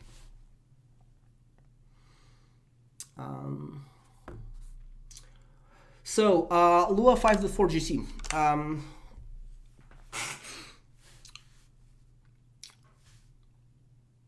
The way 5.4 GC works is this. 5.4 GC has two modes. One is incremental. It is similar in style to what previous versions of Lua use. Since it's similar in style, it's like still good, right? But the second mode that they use, I don't think it's the default yet, is generational.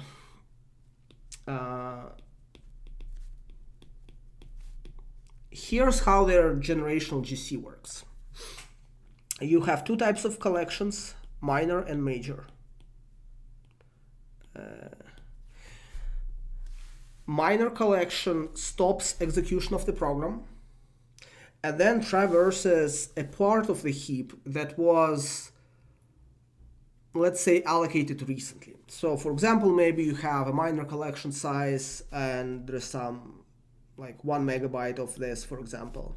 And your entire heap is 100 megabytes. You allocated a megabyte of objects and then you collected them. And then major allocation traverses the entire heap. So let's say your heap is 100 megabytes. So this is the order of the work that minor versus major collections have to do. But both of them, both minor and major in 5.4, are stop the world. This means that at some point the runtime decides we should run GC, and we will run GC. And until we finish GC, minor or major, we will not return control. This is a problem even for the minor collection, unless your minor generation is really small. This is a big problem for the major collections, because what happens is maybe it takes 100 milliseconds, maybe it takes a second. If it's a low-end device, maybe it takes a second. And in games, so in interactive applications, the progress stops during this. In browser world, this is referred to affectionately as jank. Not just GC-induced jank, but it essentially means you're doing something in the program and then the program freezes and then the program unfreezes. This is like a big deal in games or in any other arguably interactive application, but unfortunately a lot of UI programs in general on desktop have jank, but for games it's like really a big source of problems.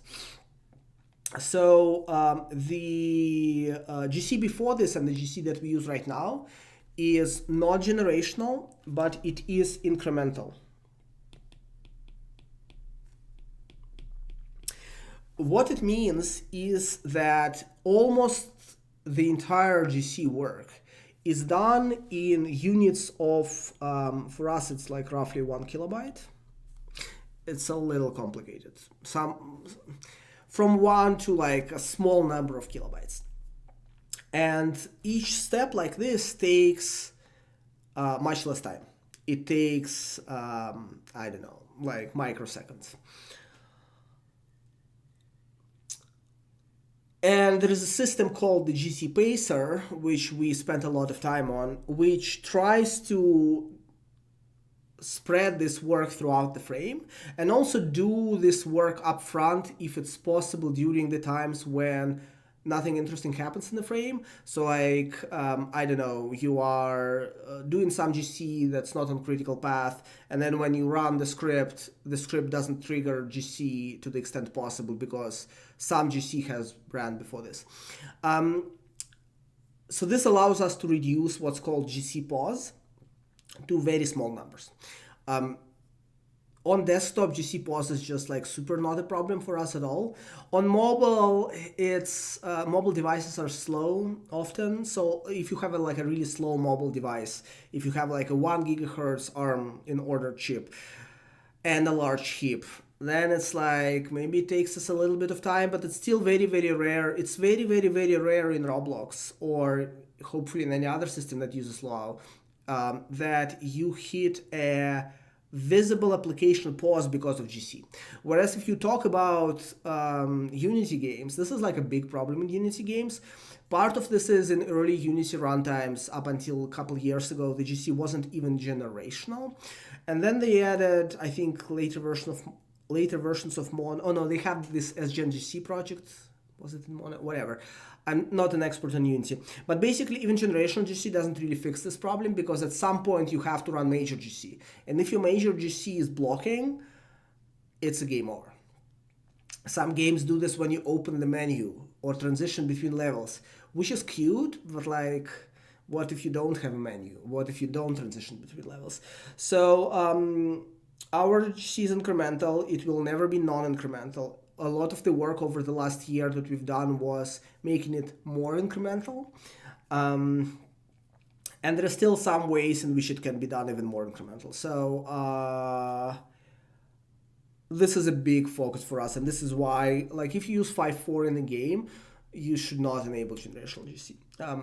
I think the authors are aware of the problem, and you can make generational GC incremental, but it's more difficult. And so our approach is to this is just like the table stakes for us are pauses. maximum pauses that you see in the application. After this, if you don't regress on pauses, we can improve GC. But generational GC has the opposite trade-off, sort of, to the extent.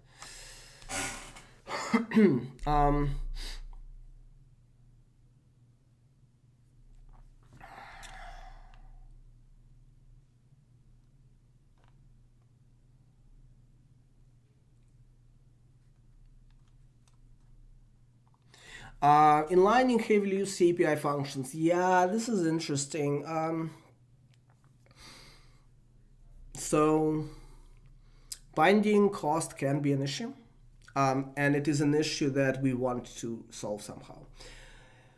We actually had a project on the roadmap called literally inlineable bindings. The problem with this is that there's sort of two problems. One is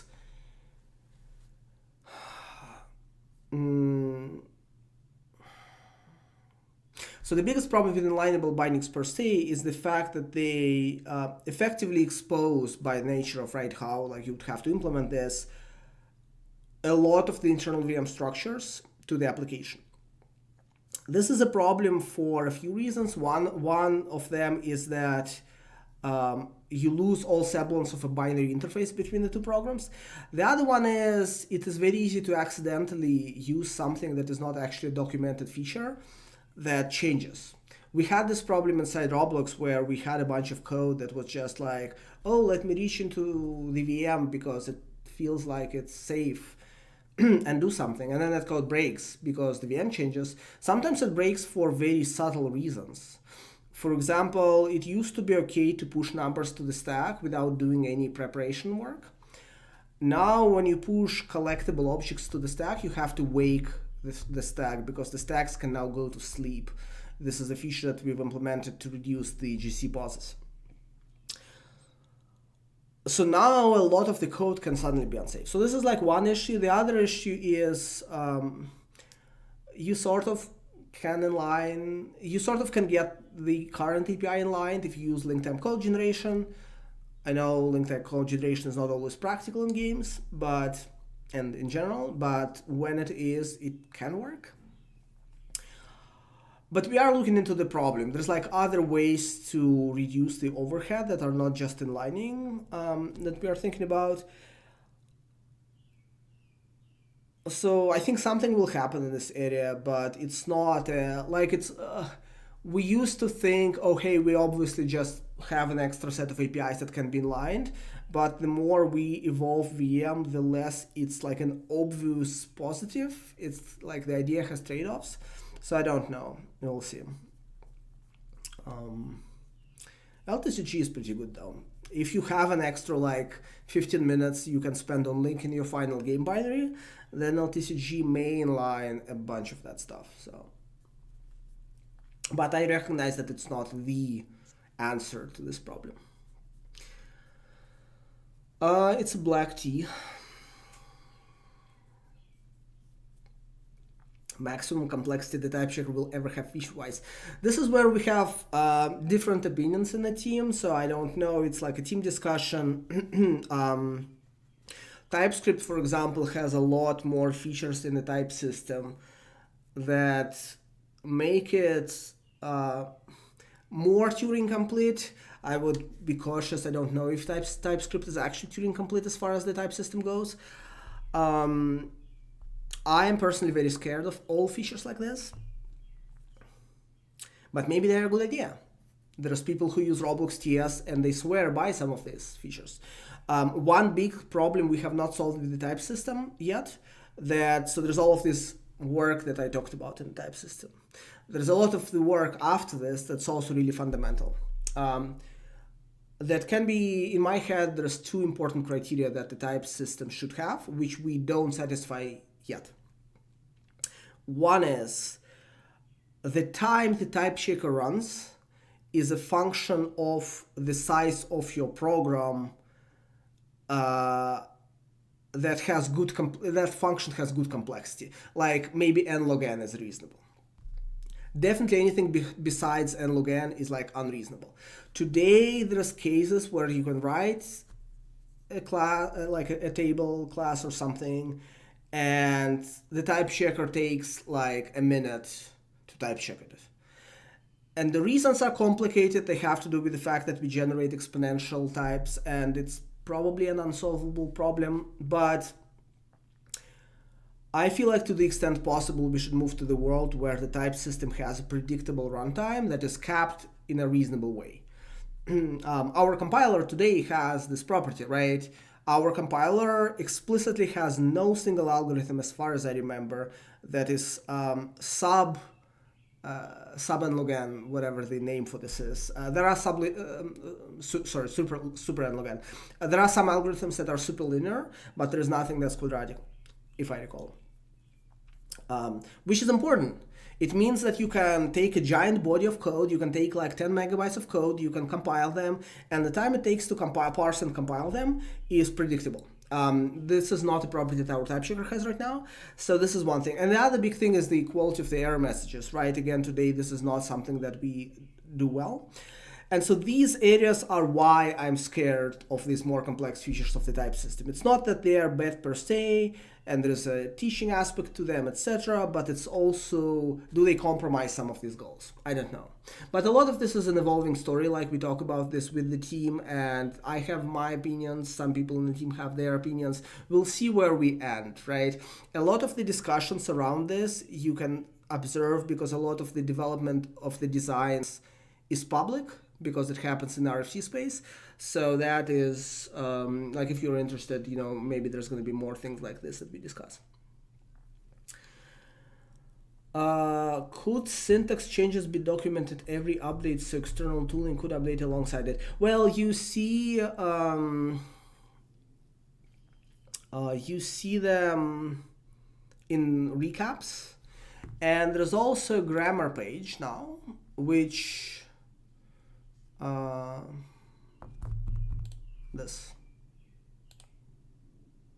which should be up to date. Some features are not syntactic features. For example, generalized iteration technically doesn't introduce new syntax. Like a program that uses generalized iteration will run on earlier, will compile and maybe not type check, but it will parse and compile on earlier versions. It will just not run correctly. But I think all of the features should be reflected here. So whenever this file changes, you know that that change has happened. But in general, every single syntax change is documented in recaps, and it's also documented in release notes. It's just that we don't always explain it in sufficient detail in release notes. And you can also watch RFCs. So I think we have sufficient documentation for all of this. Maybe it's not always perfectly discoverable.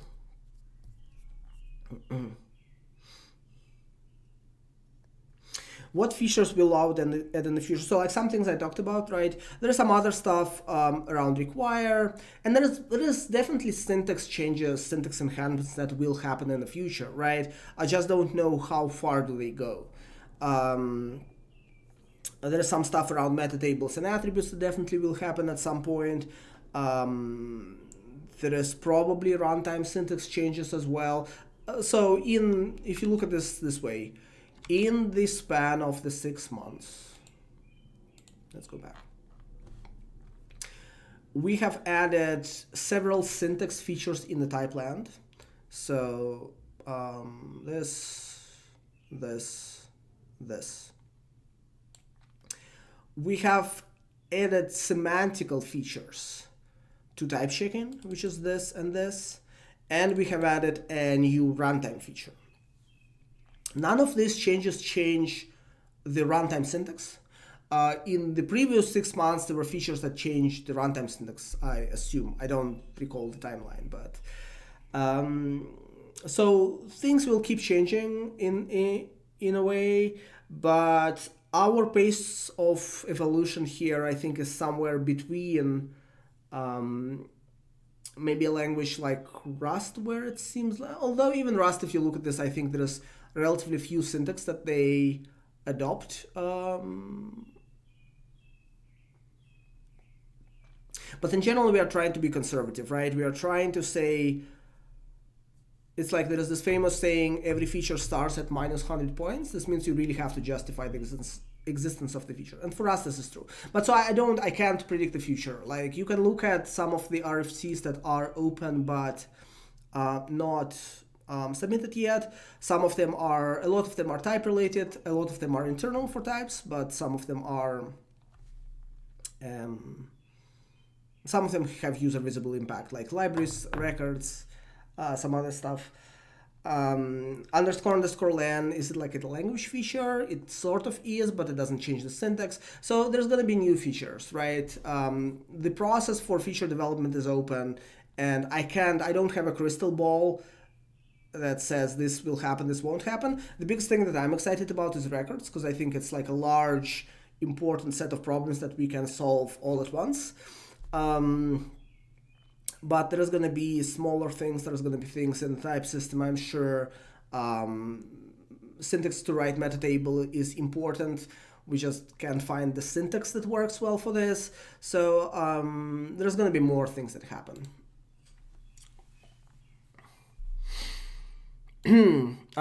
Yeah, functions sort of don't have meta. Anyway, records will have meta methods.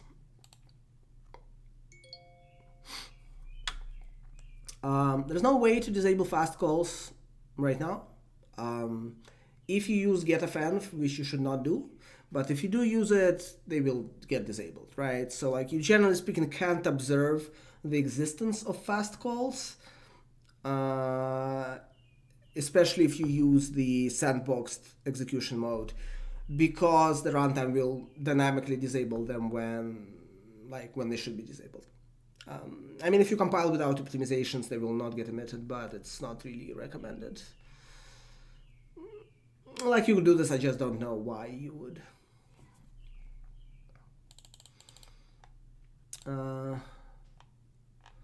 Wait.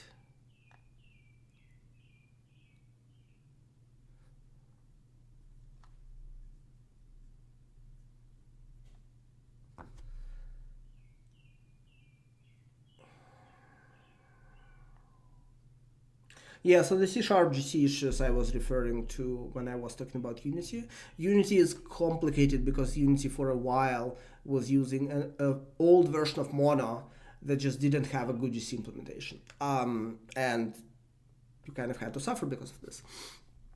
It's interesting that Unity, I think, is working on an incremental garbage collector. I don't know what the development phase of this is, and I don't know what properties it has, but they clearly recognize that even later versions of Mono have generational GC. Unity team clearly recognizes that it's not a sufficient answer to the garbage collection in games problem. So, config file to compile. Oh, yeah, you message me on Twitter. I'll reply. Like basically, we need the CMake option for this. Pull request welcome is just not a thing we've added because nobody asked.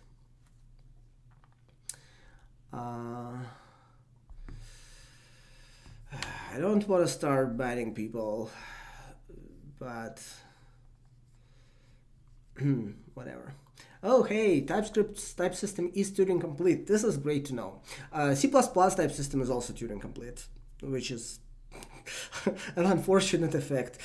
Yeah, so I think Turing completeness for me personally mostly matters as much as it inhibits us from saying, oh, your program type checks in a finite amount of time, or it doesn't type check.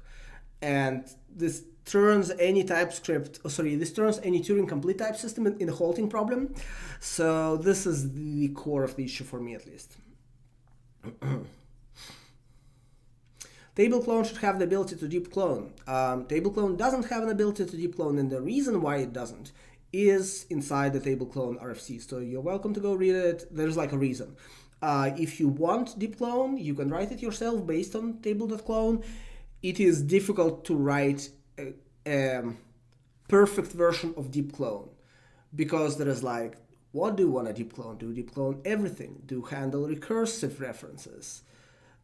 What happens if you accidentally refer to some global math or global table? Like, do deep clone that?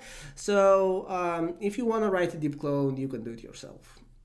We don't have it for a reason. Is the problem with the current C-style OP that you can do in Luau, the proposed Luau records? So I talked there's two problems. One is there's like several problems. So it's more difficult to teach. It is difficult to type check fully well. We have projects to type check it better, but it's difficult to type check it like completely perfectly, right? And it's less efficient than, it's not less efficient than anything you can do yourself today.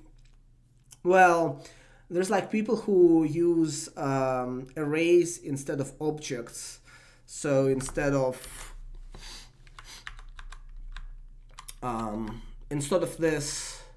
this is already using records. Let me go back.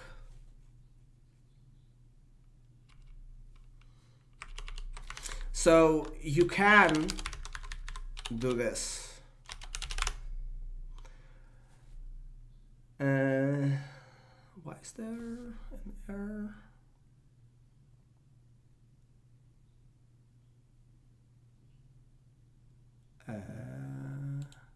What? Wait. Oh, this is cute. This is why I was saying object-oriented programming is difficult. I think this code works at runtime. I don't see why it wouldn't. But so you can stop using keys, named keys, and start using arrays essentially as objects, and it's going to be more efficient.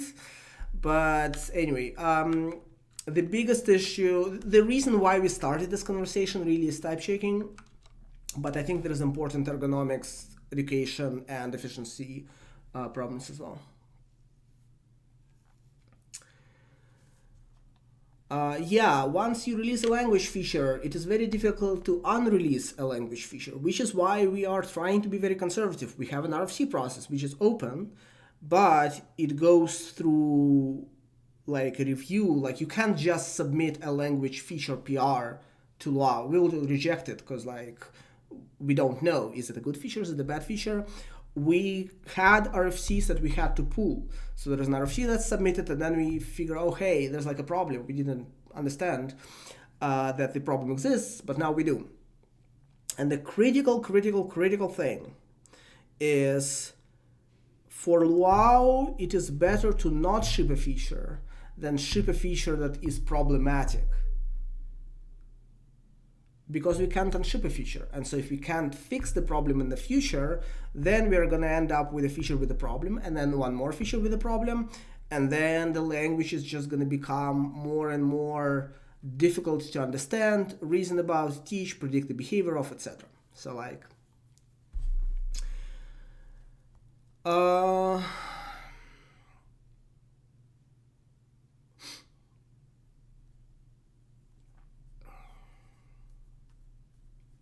yeah, I don't have an opinion on Mona in the sense that I've never personally used it. I do know that it has implementation difficulties, but this is, now there's .NET Core, right? So Unity is still using Mona, right? I'm not sure. .NET Core has a better garbage collector, but it is still the case that the .NET Core's garbage collector is not incremental. And so you still have the problem where you have to watch carefully the allocation traffic in your game, and it may affect your performance. Oh, metaprogramming. Yeah, so this is another class of things. I've thought about this a little bit, and it's daunting, but interesting to think about. Like, should Luau have metaprogramming features? Some of them are simple and compelling. Or, let me rephrase. Some use cases are simple and compelling. Some use cases are complex but compelling. Somebody recently mentioned this to me, that let's say you have a function foo that takes a number, a string, and I don't know, an array of booleans. Boolean does something with a number, and then you have you expose, so this is going to be Roblox specific, but you have a remote event, and you have event on server invoke connect foo, and it has to have a player, whatever. So this is an RPC sort of scheme inside Roblox. What this means is that now you can send a networking packet to the Roblox server that will call the function foo with the arguments that it receives. However, the types are erased at runtime. And so you might get like 5 arrays of strings instead of a number string or a Boolean array. So some people who use Roblox TS have some networking library that essentially can generate a function bar that does something to the effect of, if type of A is not equal to a number, then let's just say it asserts that the type of A is number, it asserts that the type of B is string, and then I guess it can go KV in C and asserts that the type of K is a number, and it asserts that the type of V is a Boolean, and then it calls foo player ABC. So you pay an extra cost of validating the types of your inputs. And today in Luau you have to write this function yourself. There could be some way to synthesize this function, but then there's this question, is this a metaprogramming facility? As in, do we give you a way to write code that generates this code? Or is there a space for a built-in language feature that like some magical way to like call the function foo with the arguments that synthesizes this checking for you, and it's a compiler feature as opposed to metaprogramming feature? I'm not sure. One other simple example is an assert.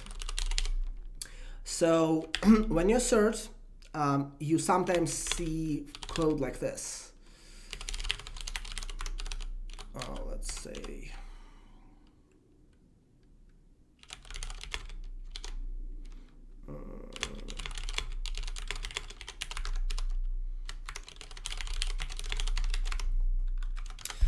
the code looks harmless. The problem with this code is that it actually will assert as a function, so it will evaluate this expression every time. It will construct a new string, and then it will call assert with that string. So it's inefficient because trying to provide better error messages actually slows your code down at runtime. And so maybe there should be a way to like write an assert macro that doesn't evaluate this.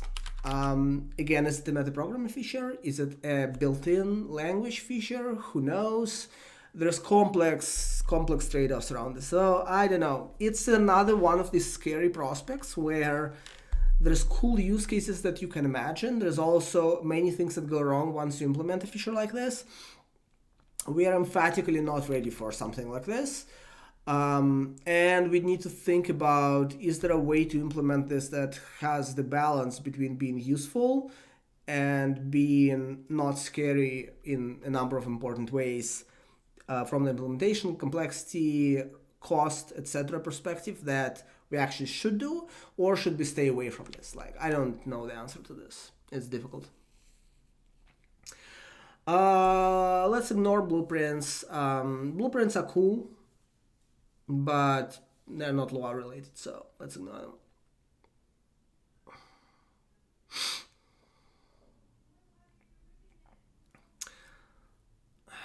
Should I just ban some people that are obviously asking questions that obviously are only relevant in context of exploits? And so, like, all right, whatever. Yeah, so Rust is interesting, right? So Rust has macro system, which is more along the lines of what I'm talking about. And it also has a, what's it called? Like compiler plugins, essentially. I forget what the official term is.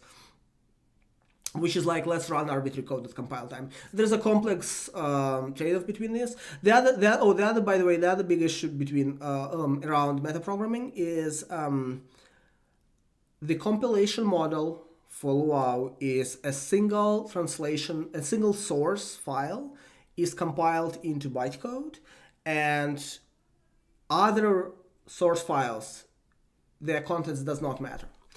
This is really important.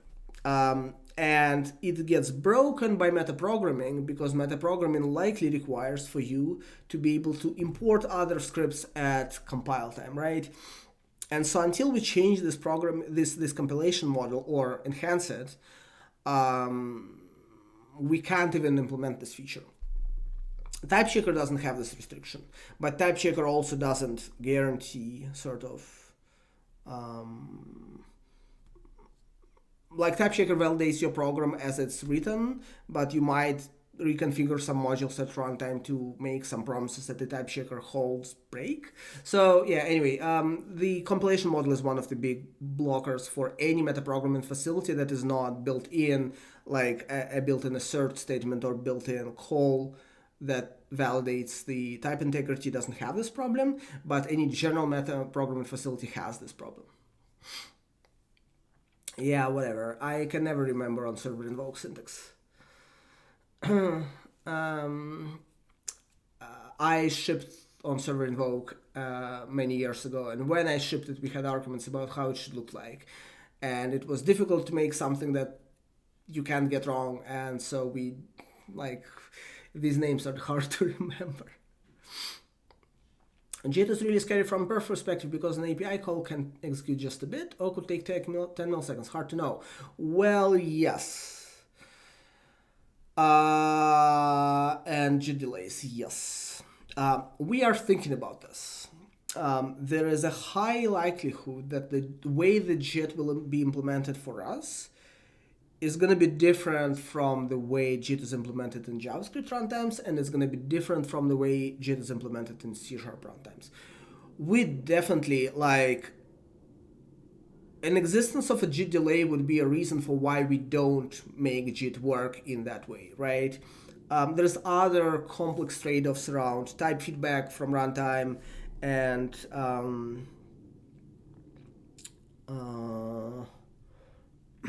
like fast, slow paths. It's going to be interesting. It's a complex project. We don't plan to make the same JIT as Logit uses, but we also don't plan, our plans are different from how C# does JIT, I would say.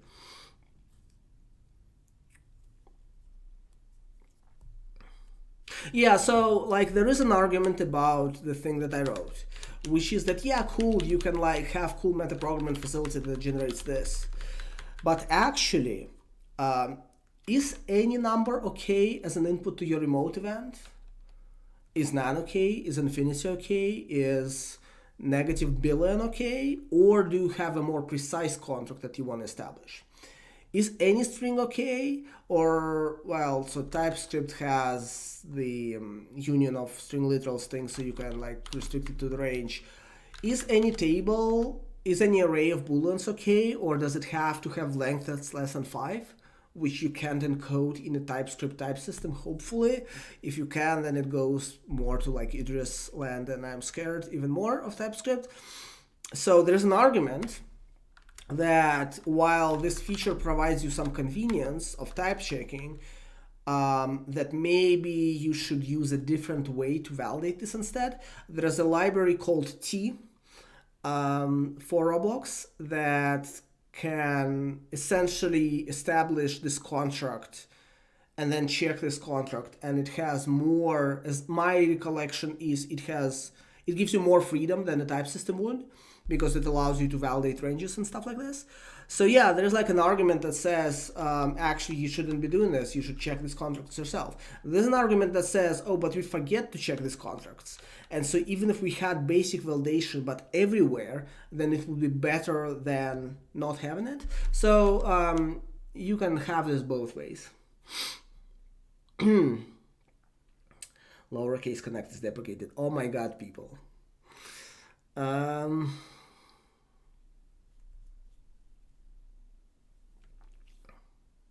Where can I find the Sublime Luau plugin? I'm glad you asked.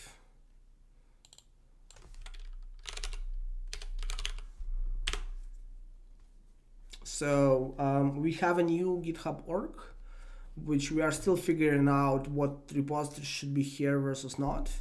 but on that org there's a plugin, linter plugin. But you don't actually have to know about this repository existence because you can simply install it. So if you go to Sublime and you say install package,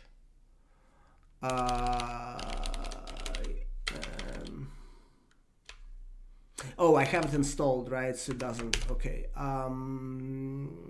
Show pack, list packages. Yeah, there we go.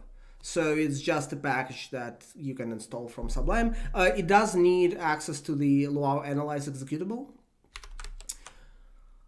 which is typical for Sublime linter plugins.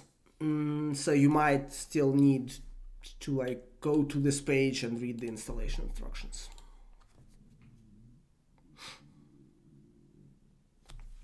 We'll just end the stream in 10 minutes. I don't feel like banning people. It is unfortunate that people like to come and troll, but like I can't fix people, unfortunately.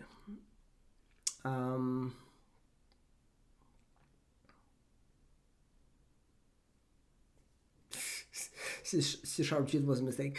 Well, so there is an interesting, yeah, it depends, right? It's an interesting balance. For example, so people swear by JavaScript in the recent 10 years of its development because, oh, it has a JIT, it's so fast, it rivals native code, etc. Now, people who work on JavaScript are like experts in their field, they do amazing work. But it's interesting to look at the history of development of faster JavaScript runtimes, because I think in 2008 or something, people said, well, the problem with JavaScript is that it is slow. When was V8 released? Maybe 2006, maybe 2008. And so we will make a just-in-time compiled version, which will be really fast. And what the way that they wrote the JIT implementation is they said, well, it has to be able to compete with C. So let's take code that looks like a C program, as in, I don't know, here's like a function that takes a bunch of objects with a well-defined structure, and every object has a position and velocity, and we are gonna like add velocity to the position multiplied by, so like some code that is heavy numerically, for example, etc. And let's make sure that when you give a lot of data to this program, it runs really quickly because it's just-in-time compiled, etc. But then what's interesting is, and a lot of this field was using these benchmarks that were of that class to validate the progress that they're making. But what was interesting is that the web didn't actually look like this in a whole lot. Like a lot of web code would execute once, or web code, so like it's in some sense a waste of time to JIT it depending on how your JIT is structured, or it would execute multiple times, but it would break every expectation that you had about what a good program to JIT looks like, because it would have like random types for variables and stuff like that. And so over time, as you look at the development of the JavaScript JITs, both the benchmarks and the types of optimization shifted more and more to cover more and more general JavaScript code.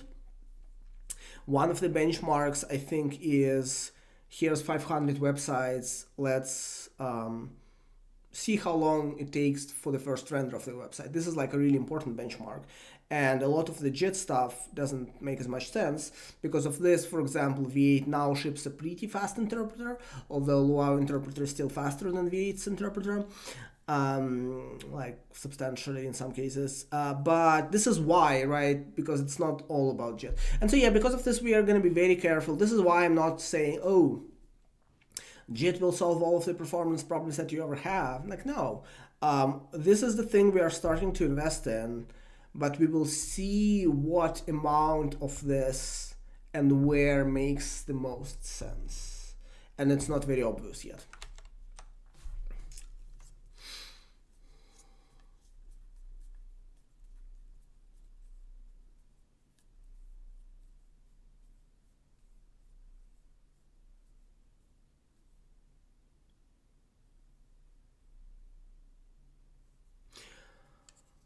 Um, so there's a question about the assert that generates code at runtime, I think. This is kind of what I was talking about with the with this thing.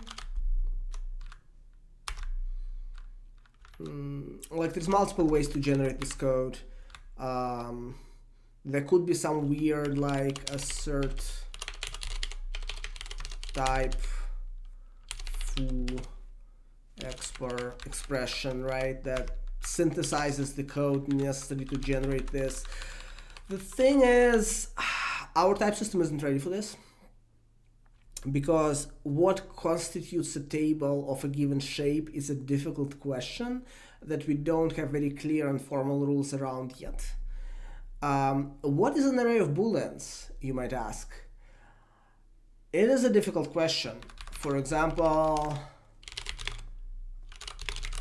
is this an array of booleans?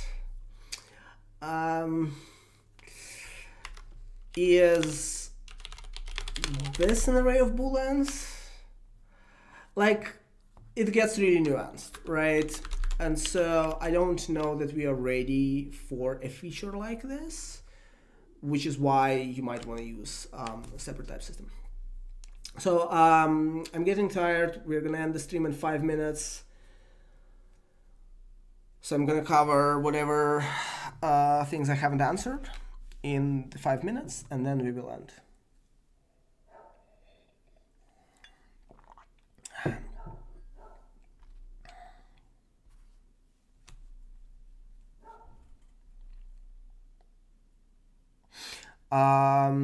Red-bearded Joy, you can ban like everyone on the stream if you want who is not behaving, but at this point, as I said, like we'll end in 5 minutes. As I said before, it's unfortunate that people come here to just make other people's lives worse, but like whatever. I'm used to people on the internet being, how do I put this? Less polite than they would be in an in-person conversation. So, I don't have a background on the programming languages per se, but I have been doing this, which is the programming in general, for 15 years professionally and more than 5 years before that recreationally. I don't have a CS. Let me rephrase. I haven't finished the CS education. Like I don't have a formal, like I don't have a diploma in CS. I have studied in the university for 2 years out of a 5-year master's program. And at the end of 5 years, I have come to several important realizations. Don't treat this as a how do I put this? Don't treat this as instructions. But I was very sure what I want to do in my life. And I was very sure what I can or can't do on myself. And I was very sure of the value of my time. So at the end of 2 years, I concluded that A, the university can teach me nothing that I don't already know or can't pretty quickly pick up on CS. As in, every CS course was boring because I knew most of the theory, and parts of the theory that I didn't know were either easy to pick up or felt inconsequential to the program. I didn't pursue a career in academia, so I didn't care about some of the formalisms that are really important for solving some problems, but less important for solving others. And after 2 years, I basically concluded it's a waste of my time. I was worried about future career prospects, especially because of the fact that I grew up and went to university in a country that is not US or Europe. And so if I were to go to work in US, how does this work from the formal perspective? I didn't know, but I basically said, whatever, I'll figure it out. I don't want to waste my time. Having said that, I've I've read a lot of papers on CS. I've read and written a lot of code. I've started being interested in the programming language development like 15 years ago. I've contributed to some languages. For example, I contributed several changes to F Sharp compiler, which is an interesting exercise because it's difficult to understand some parts. Like it's the compiler is written in a somewhat more theoretical fashion than Luau is right now. I worked with Lua since the start of my career, and when I say worked with, I mean tinkered with internals and stuff like that. So yeah, so like I can't show you a piece of paper that says that I finished a course on programming languages, but I don't think there's something that I don't know from a university course. And the really important stuff around programming languages tends to be either things that you can't learn from a course because like it's about experience, or things that you can't learn from a course because you have to read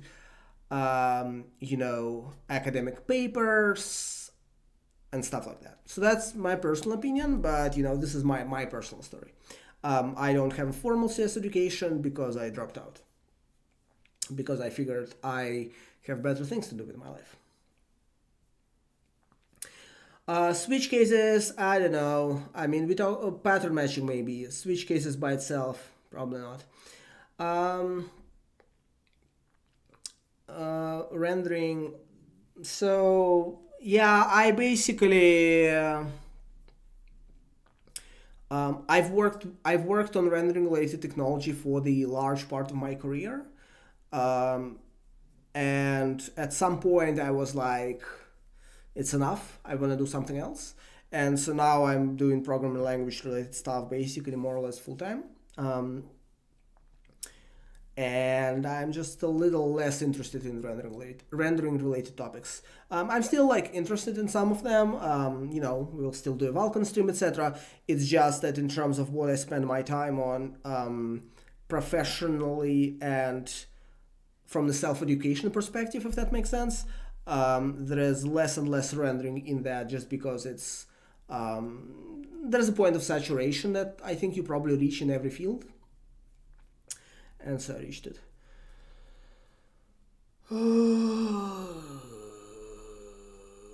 All right, last question. Okay, so really important point about college.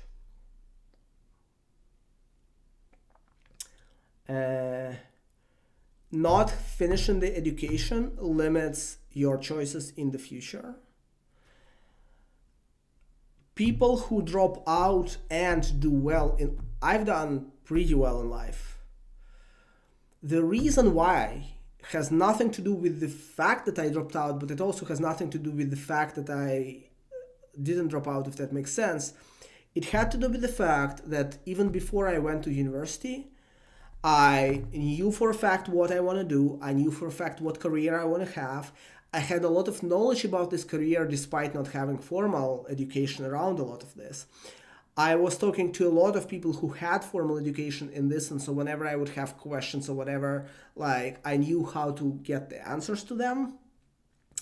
And essentially, my life I had figured out, with one caveat, which is that having a college education is a formalism that may affect your employment or visa status, like procedurally.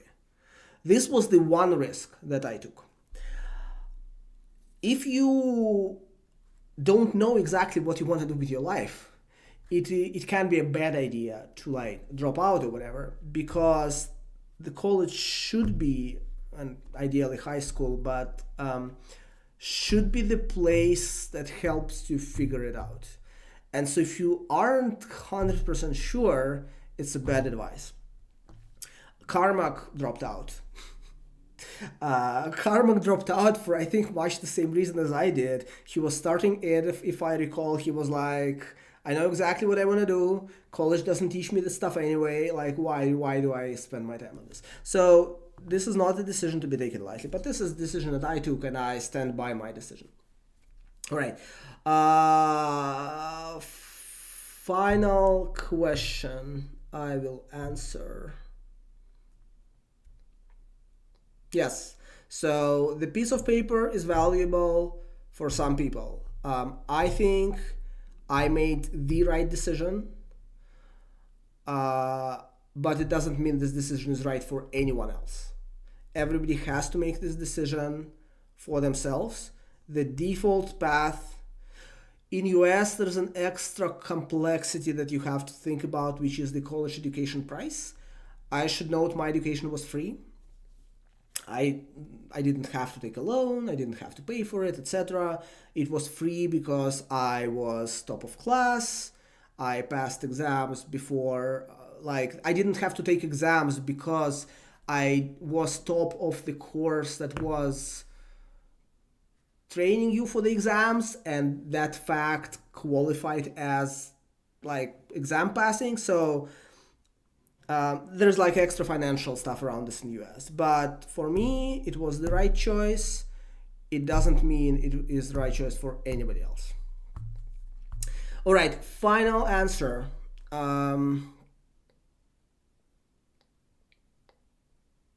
When I went to Roblox, I had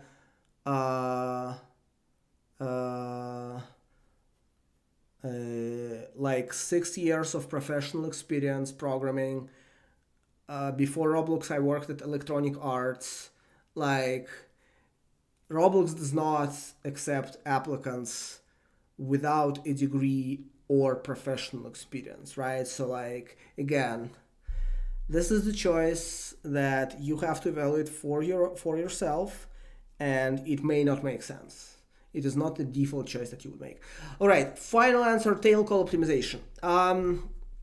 So short story, we dropped tail calls from Roblox Lua, and then we have not reintroduced them to Luau. The question is why? The first answer is the reason why we dropped tail calls is because it makes reasoning about the call stack more nuanced. Because you now have functions missing from your call stack that you have executed. That reason is becoming less important as we work on inlining, because there's other reasons for why functions might disappear from your call stack. The reason why we wanted to drop tail call optimization was twofold. One is it interferes with debugging.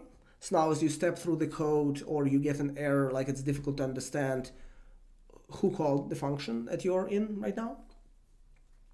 The other one has to do with some security plans that we had that never materialized. If you are interested about this, .NET has this feature called, I think, constrained execution region or something like this, which is basically a way that you can say, I want to inspect my call chain, people who called me, and validate that every single entry in that call stack has a permission to talk to me, and then I will allow it. This feature was planned for development at Roblox. It never happened. It might happen in the future. It might not happen. But there were two reasons for why we figured, it's not a big deal. And then there's this question of, does tail call optimization help with performance? And the answer to this is complex and nuanced. There was some discussion on dev forum or something like this where I talked a little bit about this, where tail call optimization doesn't in Lua doesn't help you as much as you'd think it does. And so it's not always an obvious win. And the other big question is, can you guarantee tail call execution or not? A lot of language runtimes that have tail call optimization don't guarantee it. And so you would write a recursive function I don't know. So this is a very, very bad factorial implementation. Never use it. But it's something like oh god, okay. Oof. Okay. All right, let's just go with this. So this is a factorial. What does it want from me? All right.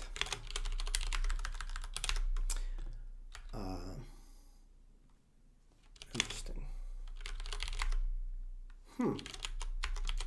Okay. Some type checker issues that we have to work through. So this is a very bad recursive factorial optimization implementation. It is not tail recursive because the call to the factorial happens to be not the last call that you make. You have to multiply after this. There is a way to make it tail recursive, which goes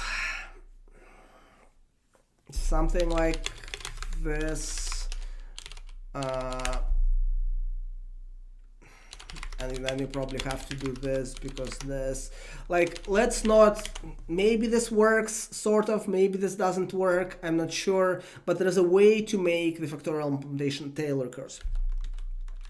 And there are CS classes that will teach you that this is the good way to write functions like this. The problem with this is twofold. One is this tail recursiveness is easy to accidentally break. Like I just had a recursive factorial that wasn't tail recursive.